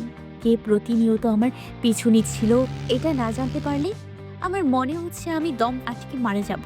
তার উপর আবার বিয়ের মতো একটা ঝামেলা হয়ে গেল। আদ্রকে সহ্য হচ্ছে না, আর সেখানে আমাকে জ্বালাতে। শাড়ির আঁচল ধরে আদ্র একটু পেছন দিকে টান দিতেই আমি টাল সামলাতে না পেরে আদ্রর একেবারে কাছাকাছি চলে এলাম। উনি কেমন নেশাধরা গলায় বললেন, তোমার গলার তিলটার প্রতি আসক্ত হয়ে যাচ্ছি। Can you stay a little longer? Kisses please. উনি আমার ঠোঁটের দিকে এগোতেই আমি সর্বশক্তি দিয়ে ওনাকে ধাক্কা মারলাম। উনি গিয়ে বিছানায় পড়লেন, আর আমি ততক্ষণে ওয়াশরুমের ভিতরে ঢুকে গিয়েছি। বড় বড় কয়েকটি নিঃশ্বাস নিয়ে নিজেকে সামলে রাগে গজগজ করতে লাগলাম। লোকটা কি ভয়ানক! আমার নাকি পানিশমেন্ট এখনো বাকি আছে। নতুন বউ আমি, তাও বউকে ছাড় দিল না অভদ্রটা। জোকের মতো পিছু লেগে একটার পর একটা কাণ্ড ঘটাচ্ছে। আর একটু হলে দমাটকে মরে যেতাম। ওয়াশরুম থেকে বেরিয়ে দেখি আদ্র নেই। বিছানায় একটা শাড়ি রাখা, নতুন বোঝা যাচ্ছে। আমি কিছু না ভেবে পরে নিলাম শাড়িটা। কালকের ওই জঘন্য ঘটনার সাক্ষী শাড়িটাকে বালতিতে ভিজিয়ে রেখে দিলাম। রুমে একা একাই বসে আছি। এই রুমটা অবশ্য আমার অচেনা, কারণ সেদিন যখন আদ্র আমাকে ওর বাসায় নিয়ে আসে অজ্ঞান অবস্থায়, সেটা নাকি আদ্রদের অন্য একটা বাড়ি, আর আজকেরটা ওদের নিজেদের, যেখানে ওরা সব সময় থাকে। যাই হোক, ঘুরে ঘুরে রুমটা দেখছি। এমন সময় দরজা খুলে কারো আসার আওয়াজ পেলাম। ভাবলাম আদ্রই হবে, কিন্তু না, সেটা নয়। রুমে ঢুকলেন মাঝবয়সী একজন মহিলা, দেখতে হুবহু আদ্রের মতো। আমি অবাক হয়ে তাকাতেই উনি মিষ্টি এসে বললেন, ঘুম ভাঙলো মা? আরশি অস্বস্তি ভরা গলায় বলল, হুম। উনি বোধহয় বুঝতে পারলেন আমার অস্বস্তিটা, সেজন্য বললেন, আমাকে চিনতে পারো না নিশ্চয়? না মানে? আমি আরভি ইসলাম, আদ্রর আম্মু। আরশি এগিয়ে গিয়ে ঝুঁকে আদ্রর আম্মুকে সালাম করতে গেল। উনি মাথায় হাত দিয়ে বললেন, সালাম করতে হবে না মা। তুমি নিশ্চয়ই অবাক হয়েছো যে নতুন বউ ঘরে দেখে এখনো কেউ আসেনি কেন? আসলে আসলে কাল রাতে তুমি তো একটু অসুস্থ হয়ে পড়েছিলে, তাই আমি ভেবেছি তোমার এখনো ঘুম ভাঙেনি, ডিস্টার্ব করা ঠিক হবে না সেজন্য। কিন্তু আদ্র এসে বলল তোমার জ্ঞান নাকি ফিরেছে। ও, তোমার জন্য খাবার নিয়ে এসেছি মা, খেয়ে নাও। রাতে তো কিছুই খাওনি। আরশি ভদ্রতার খাতিরে জানা জিজ্ঞাসা করলো, হুম, আদ্রর আব্বু অফিসে গিয়েছেন ব্রেকফাস্ট করে। আরশি অবাক হয়ে বলল, অফিস মানে? স্যার তো রিটায়ার করেছেন। আমাদের বাসায় দেখাশোনা করছেন রিটায়ার করার পর, তো বাসা চাই সেজন্য অফিস থেকে সব কিছু দেখাশোনা করে। ছেলের তো ব্যবসাতে মন নেই, খালি পলিটিক্স নিয়ে যত ভাবনা। আরশি হাসার চেষ্টা করে বলল, ও, আচ্ছা, আমি খাই দিই। আরশির অস্বস্তি ভাবটা কেটে গেল। ওনাকে বেশ ভালো লাগছিল, বেশ আপন আপন। আরশি হেসে বলল, জি আন্টি। আন্টি? আন্টি বলছো কেন মা? আমি যেমন আদ্রর আম্মু তেমন তোমারও আমাকে আম্মু বলে ডাকবে। আমার চোখ দুটো ভিজে উঠল। উনি আমাকে খাইয়ে দিতে লাগলেন। খাওয়া শেষ করে উনি আমাকে রেস্ট নিতে বলে বেরিয়ে গেলেন। এমন সময় হুট করে ঘরে ঢুকলো আদ্র। মোবাইলে স্ক্রল করতে করতে রুমে ঢুকলেন। কপালে চুলগুলো লেপ্টে আছে, ঘামে ভেজে চোখ মুখ। সোজাসুজি আসতেই কার্পেটে পা বেঁধে পড়ে যাওয়ার জোগাড়। তবুও উনি নিজেকে সামলে নিলেন। আমি হেসে উঠলাম। উনি রেগে তাকালেন আমার দিকে। আমি মুহূর্তেই চুপ। এভাবে হেসো না সুইটার। কেন? হাসলে কি সমস্যা? আদ্র বুকে হাত দিয়ে বাঁকা হেসে বলল, এখানে লাগে, তোমার হাসিটা আমার এখানে লাগে সুইটার। আমি চোখ বড় বড় করে তাকিয়ে রইলাম। উনি আবারও বুকের বাঁ পাশে হাত রেখে বিছানায় পড়ে যাওয়ার ভঙ্গি করে বললেন, তোমার চাহনিটা আমার এখানে লাগছে। প্লিজ এইভাবে তাকিও না সুইটার। আরশি কিছু বলতে যাওয়ার আগেই আদ্রর মার গলা শোনা গেল। উনি চেঁচিয়ে আদো আদো বলে ডাকছেন, নিচে যেতে বলছেন। আর সে আদো ডাক শুনে হাসতে হাসতে লুটোপুটি খাচ্ছে। আদ্র চোখ গরম করে আরশির দিকে তাকালো। আরশি বলল, আদু ভাই, আপনি কয়বার ফেল করেছেন আদু ভাই? আদু ভাই প্লিজ শুনুন না আদু ভাই। উনি মায়ের ডাকে ঠেলায় আমাকে আর কিছু বলার সুযোগই পাননি। হন হন করে বেরিয়ে গেলেন। যাওয়ার সময় দরজায় একটা লাথি মেরে বেরিয়ে গেলেন। দুপুরের দিকে শেফার ফোন এলো। রিসিভ করতেই বলে উঠল, হ্যালো দোস্ত, তুই কই? কেন? আমি তো মেসে এসেছি, দেখি তুই নেই। দাদি বলল তুই নাকি কাল বাসায় ফিরিসনি। হুম, কেন, কোথায় ছিলি তাহলে? দেখা হলে বলবো। এখন বললে কি সমস্যা? এখন বলতে পারবো না। তুই এখন আছিস কোথায়? আদ্রদের বাসায়। আদ্র মানে আদ্র ভাই? হুম, শেফা আরও এক দফা অবাক হয়ে বলল, তুই আদ্র ভাইয়ের বাসায় কি করিস? দেখা হলে সব বলবো। এখন আয় তাহলে। আচ্ছা, আমি আসছি। এই কথা বলতেই কে যেন আমার হাত থেকে ফোনটা কেড়ে নিল। পেছনে ঘুরে তাকালাম, দেখলাম আদ্র মোবাইলটা নিয়ে নিয়েছেন। ওপাশ থেকেই শেফার গলা শোনা যাচ্ছে। আদ্র ফোনটা লাউড স্পিকারে দিয়ে কানে লাগিয়ে বলল, শেফা বলছো? শেফা বোধহয় অবাক হলো, তাই কিছুক্ষণ চুপ থেকে কেশে গলা ঝেড়ে ভয়ে ভয়ে বলল, জি। আমাকে চিনতে পারছো? জি। আমাকে ভয় পাচ্ছো? জি না মানে। আদ্র হুহা করে হেসে উঠল আর বলল, তুমি ভয় পাও, অথচ তোমার বান্ধবী আমাকে ভয় পায় না, কেন বলো তো? আমি কি করে বলবো ভাইয়া? আচ্ছা, বাদ দাও তো। তোমার বান্ধবী আমার বিষয়ে কিছু বলেনি তোমাকে? না তো। আদ্র রাগি চোখে আরশির দিকে তাকালো, তারপর শেফাকে উদ্দেশ্য করে বলল, আমি বলবো। জি ভাইয়া বলুন। আদ্র বাঁকা হেসে আরশির দিকে তাকিয়ে বলল, তোমার বান্ধবী, আই মিন আরশির সাথে আমার বিয়ে হয়ে গিয়েছে।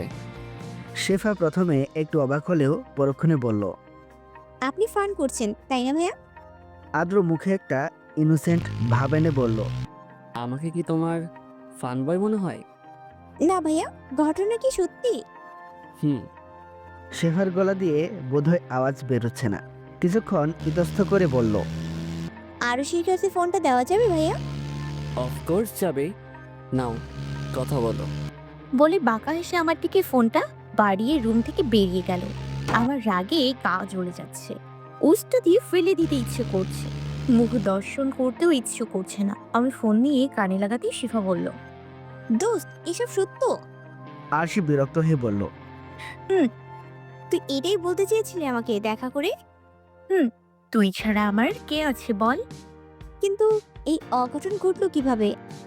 আমি একটা হতাশার নিঃশ্বাস ফেললাম। ঘটনার কথা মনে পড়তেই আমি দুহাতে নিজের মাথার চুল টেনে ধরলাম, আর বিরক্তিতে ছেয়ে গেল মন মস্তিষ্ক। আমি একে একে পুরো ঘটনা খুলে বললাম শিফাকে, সাথে কাঁদলামও। কেন এমন হলো, কেন এতটা অপমানিত হলাম, স্যারদের সামনে বুঝতে পারলাম না। আমার কপালের দোষ সব। শিফা সব শুনে বলল, যা হওয়ার তা তো হয়েই গিয়েছে, এখন আর কাঁদিস না। আরশি চুপ করে রইল। তবে জানিস, আমার একটা কথা মনে হয় সব সময়। কি? শেফা চিন্তিত গলায় বলল। আমার মনে হয় আদ্র ভাই তোকে ভালোবাসে। আরশি তাচ্ছিল্যের হাসি দিয়ে বলল, ভালোবাসে? তোর এটা মনে হয়?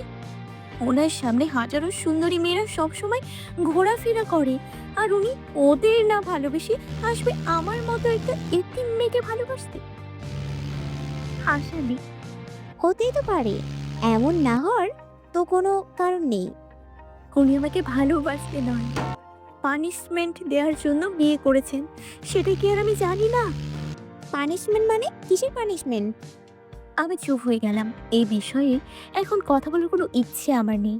আমি চোখ মুখ মুছে বললাম, আচ্ছা তুই মেসে আছিস এখন? হুম।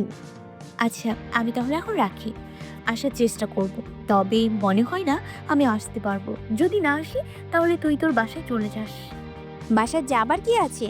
তুই তোর শ্বশুরবাড়ি আছিস, তুই না এলে আমি একাই থাকতে পারবো। আচ্ছা, তাহলে দরজা জানলা ভালো করে বন্ধ করে ঘুমাবি। কেন? ভুলে গেলি? সেদিন বললাম না কে যেন রাতে আসে? আমি একা থাকাকালীন তো কে যেন আসতো। যদি তোকে একা পেয়ে তোর কোনো ক্ষতি করে দেয়? শেফা ভয় ভয় গলায় বলল।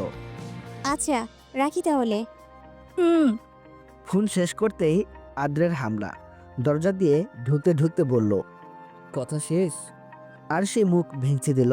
আদ্র হেসে বলল, আহা, কি দৃশ্য!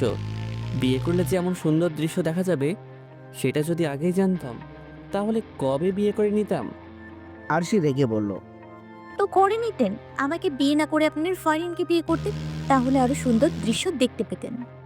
আর ইউ জেলাস? আমি রাগী চোখে তাকালাম।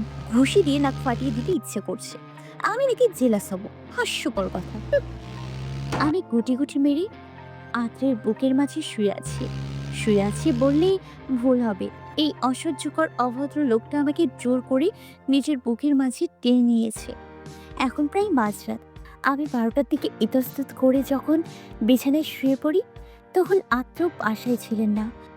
আমি যখন গভীর ঘুমে মগ্ন, তখন উনি বাসায় ফিরেন এবং রুমে ফিরে আমাকে নিজে বিছানায় ঘুমোতে দেখে ফ্রেশ হয়ে এসে আমার পাশে শুয়ে পড়েন। মাঝরাতে রাখা কোলবালিশটা সরিয়ে ঘুমন্ত আমাকে নিজের সাথে জড়িয়ে নিলেন। অতি পরিচিত স্পর্শের ছোঁয়া পেয়ে বরাবরের মতো এবারও আমার ঘুম ভেঙে যায়। আমি কিছুক্ষণ চুপচাপ দেখে নিলাম।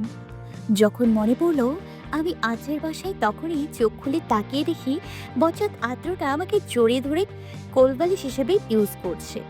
সেই যে আমার ঘুম ভাঙলো, আর যতই আমি ওনার থেকে নিজেকে ছাড়ানোর চেষ্টা করছি, ততই উনি আরো শক্ত করে জড়িয়ে ধরছেন। ওনার ঘুম নাকি আমার জন্য ভেঙে গেল, সেজন্য উনি আমাকে ছাড়বেন না। এটা নাকি আমার শাস্তি। আমি এবার বিরক্তি নিয়ে বললাম, আপনি আমাকে ছাড়বেন? কেন? ছাড়বেন কিনা বলুন। কেন? আছো কি আজব? আপনি আছো আপনি মানে? আপনার মন্টু, আমাকে ছাড়ুন। আমি এভাবে ঘুমোতে পারি না।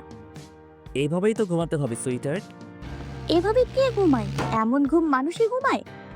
মানুষই ঘুমাবে কেন? আমার আর তোমার মতো নতুন কাপড়ে ঘুমাই। এই, আপনি চুপ করবেন? না, আজ আমাদের বাসরাত। ফার্স্ট টাইমে তো মৃগী রোগীর মতো জ্ঞান হারিয়ে আমাকে দিয়ে নিজের সেবা করিয়েছ। সেকেন্ড টাইম তো তা হতে দিতে পারি না, তাই না? আরশি রেগে বলল। আপনি যদি আমাকে না ছাড়েন তাহলে কিন্তু আমি চিৎকার করব। আদ্র আরো শক্ত করে জড়িয়ে ধরে বলল। বড় চিৎকার, দেখি তোমার কত দম। আরশি রেগে জোরে চেঁচিয়ে বলল, ছাড়ুন বলছি, অভদ্র লোক। তাই সুইটার? আমি আবারও যেই না চিল্লাতে যাব, অমনি উনি আবার ঠোঁট দখল করে নিলেন। আমি বড় বড় চোখ করে তাকিয়ে আছি। পরম আবেশে ঠোঁটে পরশ বোলাতে লাগলেন।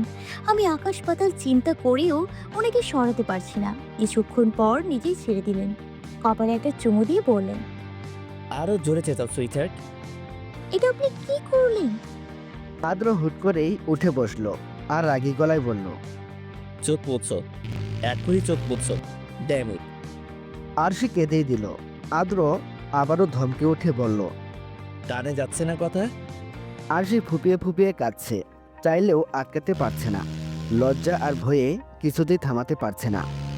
আদ্র আরশির কাঁধ ঝাঁকাতে ঝাঁকাতে বলল, স্টপ ইট।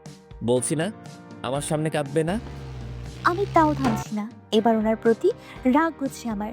এতক্ষণ নিচের দিকে তাকিয়েছিলাম, আর এখন রেগে ওনার দিকে তাকালাম লাল চোখে। উনি বোধহয় টলারেট করতে পারছিলেন না, সেজন্য বিছানা থেকে নেমে টিস্যু বক্স আমার হাতে দিয়ে বারান্দায় চলে গেলেন। আমি চুপচাপ আবারও শুয়ে পড়তেই খরচর লোকটা আবার এসে আমাকে জড়িয়ে ধরে শুয়ে পড়লেন। আমার ঘাড়ে মুখ গুজে অস্পষ্ট গলায় বললেন, চুপচাপ ঘুমাও সুইটার। নো নড়াচড়া, নো হাঙ্কি পাঙ্কি। আমার এত রাগ হলো বলার বাইরে। যা বলছিলাম, উনি এতক্ষণ আমার কান্না থামার অপেক্ষা করছিলেন। যেই কান্না থামলো, অমনি এসে কর্তব্য ফলাতে শুরু করলেন। আমি চুপ করে রইলাম। ওনার নিঃশ্বাসের শব্দ নীরব নিস্তব্ধ ঘরটাতে গুমোট অনুভূতির সৃষ্টি করলো। খুব চেনা, খুব কাছের মানুষ মনে হচ্ছে ওনাকে। ওনার প্রতিটি স্পর্শ একেবারেই মনের গভীরে কোথাও গিয়ে জানান দিচ্ছে যে তুমি আমার, শুধুই আমার। আমার মন কি উতালা, কিসব ভাবছি। I hate my mind. জামাই বলে কি তাকে এখন প্রেমিক পুরুষ ভাবা উচিত এই আদ্রটাকে? কিন্তু আমার এই চুপি চুপি রাতের বেলার প্রেমিক চোরের কি হবে? বেচারের তো হার্ট ভেঙে খান খান হয়ে যাবে যখন দেখবে তার দেওয়া শাড়ি পরিধান করে আমার বিয়ে হয়েছে আদ্রের সাথে। হাই গরমি! কিন্তু এই লুকিয়ে লুকিয়ে আসা আমার প্রেমিক পুরুষের স্পর্শ আর আদ্রের স্পর্শের এত মিল কেন? আদ্র ছুলেই মনে হয় এই ছো পুরনো কেন এমন মনে হয়? আচ্ছা, এমনটা কি হতে পারে না আদ্রই ওই চোর প্রেমিক? তারপর আমি আবার এটাও ভাবলাম, আদ্র সাহেবের সাথে যেদিন থেকে দেখা ওই দিন চোরের আগমনও তো সেদিনই। আবার চোর প্রেমিক যে শাড়িটা রেখে গেছিল, সেই হলুদ শাড়িটা আর আদ্রের পরনে সেই হলুদ পাঞ্জাবিটা একদম সেম ডিজাইনের ছিল। পুরো শাড়ি হলুদ আর আঁচল সাদা, আর ওনার পাঞ্জাবিতেও সাদাটে ভাব ছিল, যেটা ভার্সিটির আর কাউকেই দেখা যায় না। কিন্তু না, একটা কিন্তু থেকেই যায়, উনি চোরের মতো কেনই বা আমার ঘরে ঢুকবেন? সরাসরি দিতে পারতো। এসব কিন্তু কিন্তু ভাবতে ভাবতে একসময় ঘুমিয়ে পড়লাম। পরের দিন ঘুম ভাঙতেই নিজেকে ওনার বুকে আবিষ্কার করে রেগে গেলাম। একটা ধাক্কা মেরে ওনাকে সরাতে গেলেই উনি ঘুমন্ত অবস্থায় ফ্লোরে পড়ে যান। মাথায় মনে হয় বাড়িও খেয়েছেন। আমি ভয়ে মুখ চেপে গুটিসুটি মেরে বিছানা থেকে নামলাম। ওপাশে এসে দেখি উনি ফ্লোরে উঠে বসার চেষ্টা করছেন। আমাকে দেখি অগ্নি দৃষ্টি নিক্ষেপ করলেন। ঘুম ঘুম চোখে ঘুম ঘুম রাগী গলায় বলে উঠলেন, তুমি আমাকে ধাক্কা দিলে? স্বামীর প্রতি তোমার এই দরদ? আরশি হাত বাড়িয়ে দিল আর বলল। উঠুন। আরশি আহমকের মতো চেয়ে রইল। বললাম না, এভাবে তাকিয়ে থাকলে আমার এখানে লাগে। তারপর আমার বাড়ানো হাতটা ধরে এক টান দিয়ে নিজের কোলে ফেলে দিলেন। আমি অবাক হয়ে তাকাতেই আমার কোমর জড়িয়ে ধরে কোমল গলায় বললেন, এসব পাপ করলে আল্লাহ গুনাহ দেয়, জানো না?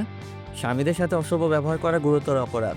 তারপর তোমার পাপের ভাগিদার করে তুমি তো আমাকে নিজের সাথে জাহান্নামে নিয়ে যাবে। তুমি যা নির্দয়। আমি চোখ পাকিয়ে তাকালাম ওনার দিকে। তখনই একটা ফোন এলো ওনার। বেডসাইড টেবিলে থেকে ফোনটা এক হাতে নিয়ে রিসিভ করলেন, আর অন্য হাতে আবার কোমর জড়িয়ে ধরলেন। আমার রাগে গা জ্বলছে। উনি একটা বাঁকা হাসি দিয়ে বললেন, কথা বলি। আপনার ফোন, আপনি জানেন, কিন্তু আমাকে ছাড়ুন। আদ্র ফোনে মনোযোগী হলো। কিছুক্ষণ ফাইফুই করে কিসব পলিটিক্স নিয়ে কথা বলল। আরশি কিছুই বুঝলো না। একসময় ফোনের ওপাশের ব্যক্তিটার কথা শুনে আদ্র রেগে গেল। একটা রামধমক দিয়ে ফোনটা কেটে দিল। তারপর আরশির দিকে ভ্রু কুঁচকে তাকালো আর বলল, ওঠো তো। আমি তো উঠতেই চাইছি, আপনি ধরে রেখেছেন কেন? আমাকে ছাড়ুন। না, ছাড়বো না, তুমি ওঠো। কি লোক রে বাবা, সকাল সকাল এভাবে সিরিয়ালের নায়কদের মতো ঠং শুরু করে। মেসেজটা হলো তিরিক্ষি, নিজে ধরে রেখে আমাকে কিনা বলছে উঠতে। আজব তো, এইরকম লোকদের জন্যই দেশের উন্নতি হয় না, দেশটা রসাতলে যায়। সারা দিন স্টার জলসার সিরিজ নায়কদের মতো বাড়িতে বউদের আঁচল ধরে কিভাবে যে এরা অফিস পলিটিক্স সামলায় তা খোদা জানে। অবাক, আমি চরম অবাক। ঠিক কতটা অবাক হলে একটা মানুষ হিতাহিত জ্ঞান শূন্য হয়ে পড়ে আমি জানি না, কিন্তু এই মুহূর্তে আমি অতিরিক্ত আকারের হতবুদ্ধি হয়ে বসে আছি। আদ্রের সাথে আমার দুর্ঘটনাজনিত কারণে আমার বিয়ে হয়েছে আজ 1 মাস, আর এই 1 মাসে আদ্রের প্রতি আমার অনুভূতি অনেকখানি পাল্টে গিয়েছে। দায়িত্ববোধের তাড়নায় বিয়েটা মেনে নিতে হয়েছিল, কিন্তু এখন আমার দুনিয়া এই সংসারটাই, ছোট্ট একটা সংসার, অথচ সবার প্রতি সবার ভালোবাসাটা অসীম। ভিসি স্যার মানে আমার শ্বশুর শাশুড়ি আর তার গুণধর ছেলের ভালোবাসা দেখে আমি অনেকটাই ওদের প্রতি কোমল হয়ে গিয়েছি।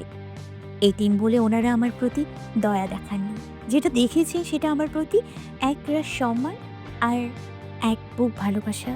চোখের আড়াল হলেও যে 3টা মানুষ আমার চিন্তায় চিন্তায় পাগল হয়ে যায়, তাদের প্রতি সম্মানটা তো এমনিতেই এসে পড়ে, তাই না?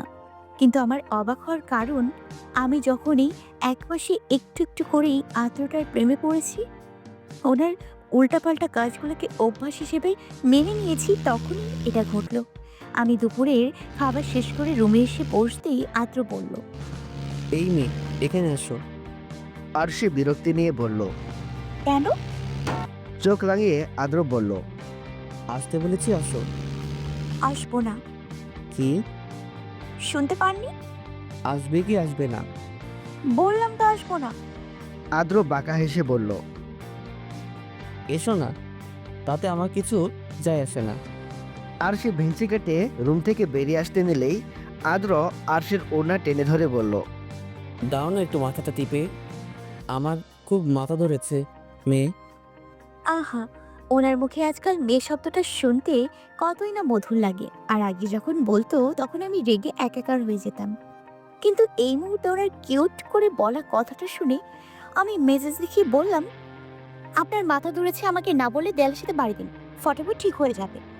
আদ্র আরশিকে পেছন থেকে জড়িয়ে ধরে চুলে মুখ গুজে বলল, তুমি আজও সেদিনের মতো নির্দয় রয়ে গিয়েছো মেয়ে। এমনই থাকবো। এমন থাকলে কিভাবে চলবে মেয়ে? এই আপনি জানতো এসব ন্যাকামি ভালো লাগে না। আমি ন্যাকা?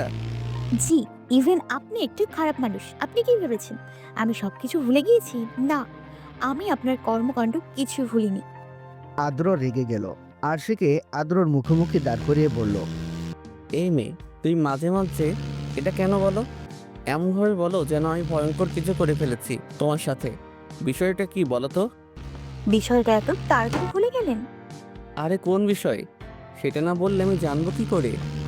আরশি তাচ্ছিল্যের হাসি দিয়ে বলল, বড়লোক নেতাদের এসব কুকীর্তি মনে থাকে না। কুকীর্তি মানে? আমি কি কুকীর্তি করেছি? ভুলে গেলেন এত তাড়াতাড়ি? তুমি বলবে কি কুকীর্তি করেছি আমি? আরশি একটা উত্তপ্ত নিঃশ্বাস ফেলল। কিন্তু আরশিকে তো জানতেই হবে সেদিন আদ্র কেন আরশির সাথে এমন করেছিল। সেজন্য আরশি বলল, আপনি সেদিন আমাকে অজ্ঞান অবস্থায় আপনার বাসায় নিয়ে যান। তার পরের দিন যখন আমি মেসে ফিরে যাই তখন এই ঘটনাটা আমি দেখি। কি ঘটনা? এই যে আমার গলায় গালে আপনিই তো কামড় দিয়েছিলেন, আমার সরলতার সুযোগ নিয়েছিলেন, তাই না মিস্টার আদ্র? আদ্র অবাক হয়ে তাকিয়ে রইল।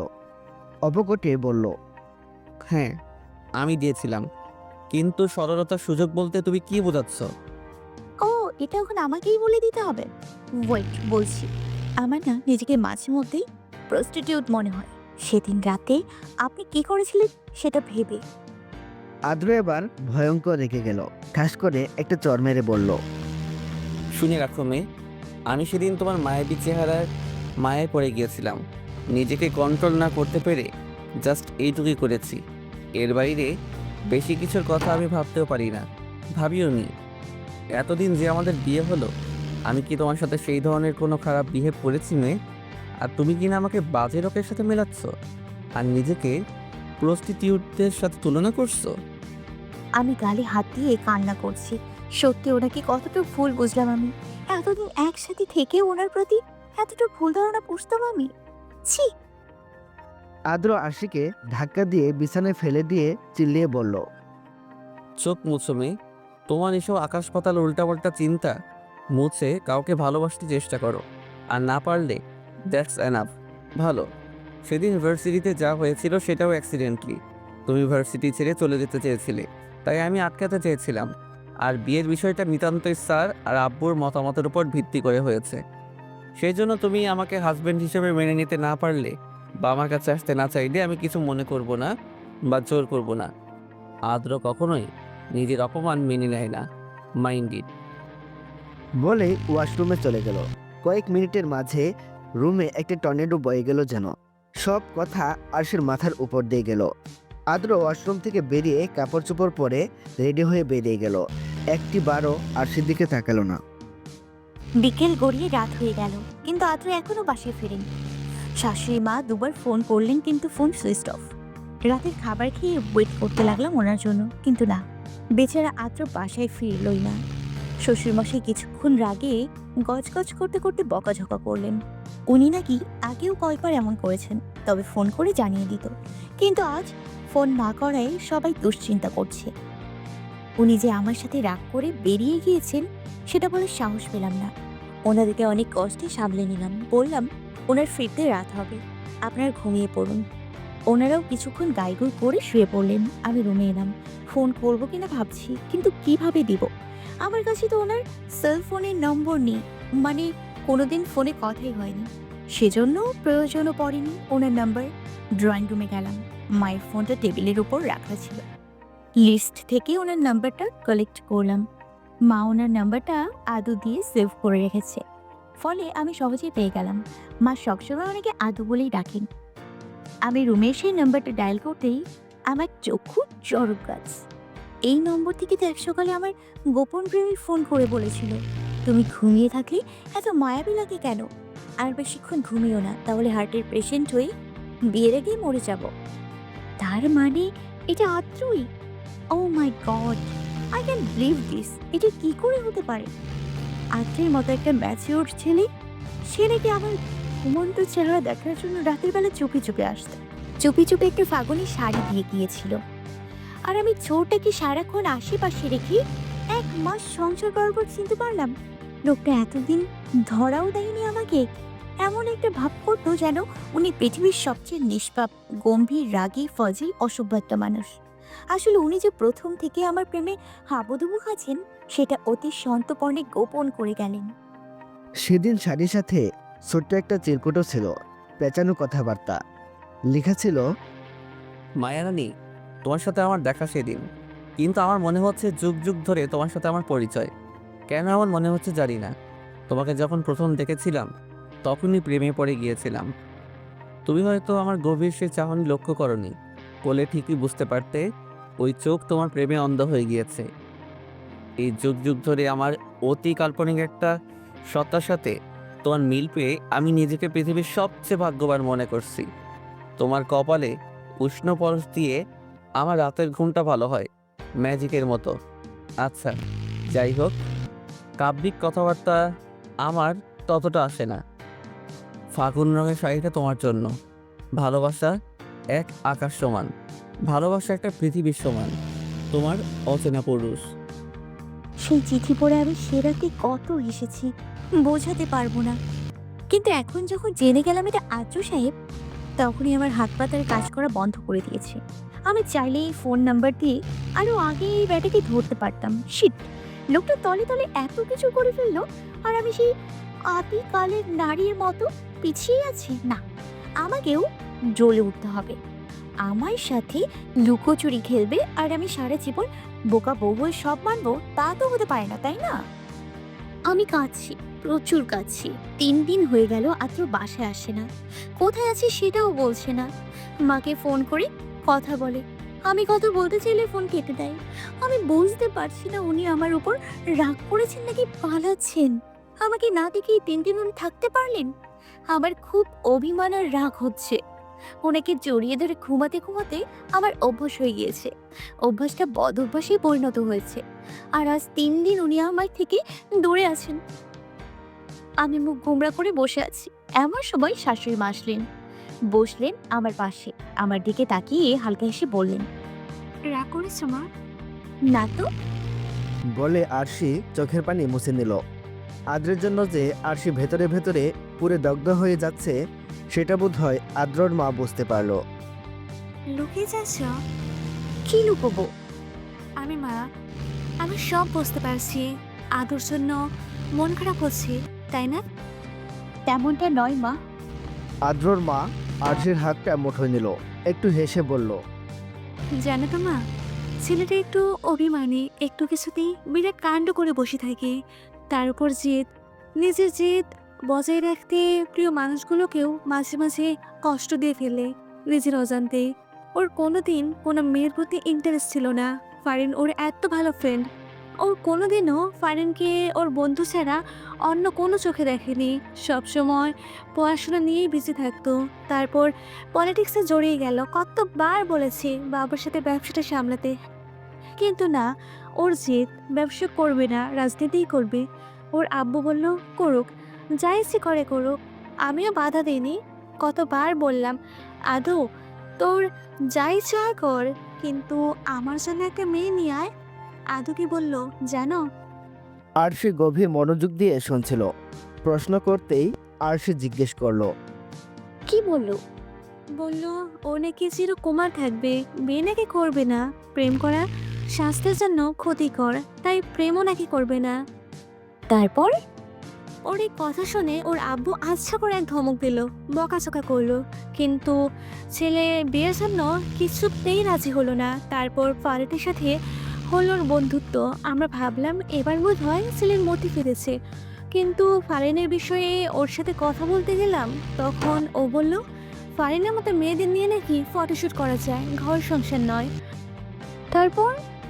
আদ্রর মা হাসলো আর বলল, এরপর আরও নানাভাবে ছেলেকে বোঝাতে লাগলাম, কিন্তু ও ওর সিদ্ধান্তেই অটল থাকলো। শত শত মেয়েদের সঙ্গে ওঠা বসা করতো, কিন্তু একটা মেয়েরও প্রেমে পড়েনি। আমি আর ওর আব্বু ভাবলাম ছেলে বোধ হয় চিরকুমারী রয়ে যাবে, কিন্তু একদিন রাতে বাসায় ফিরে ও কেমন অস্থির অস্থির বিহেভ করছিল। কারণ জিজ্ঞেস করাতেই ও বলল ও একটা দুপুরের প্রেমে পড়েছে।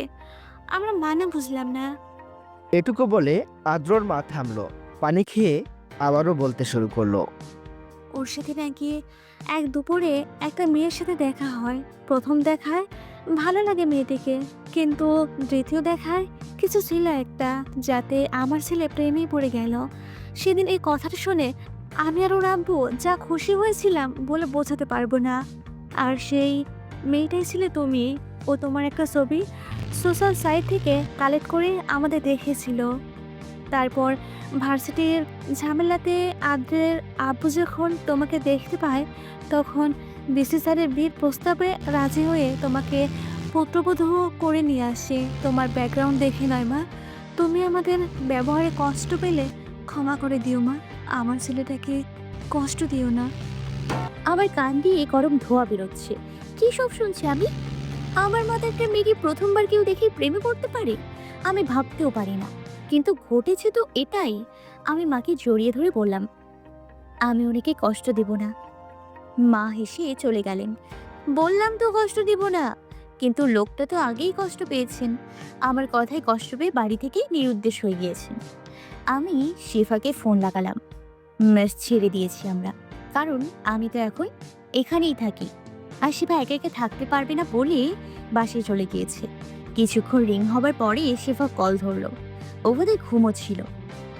হ্যালো। শিফা, আপনি কে? নাম্বার দেখিসনি? আমি আরশি। ও, আরশি। কি বলবি বল, কিছু হয়েছে নাকি? হুম, কি? আমার ঘরে রাতের বেলা যে চোরটা আসতো,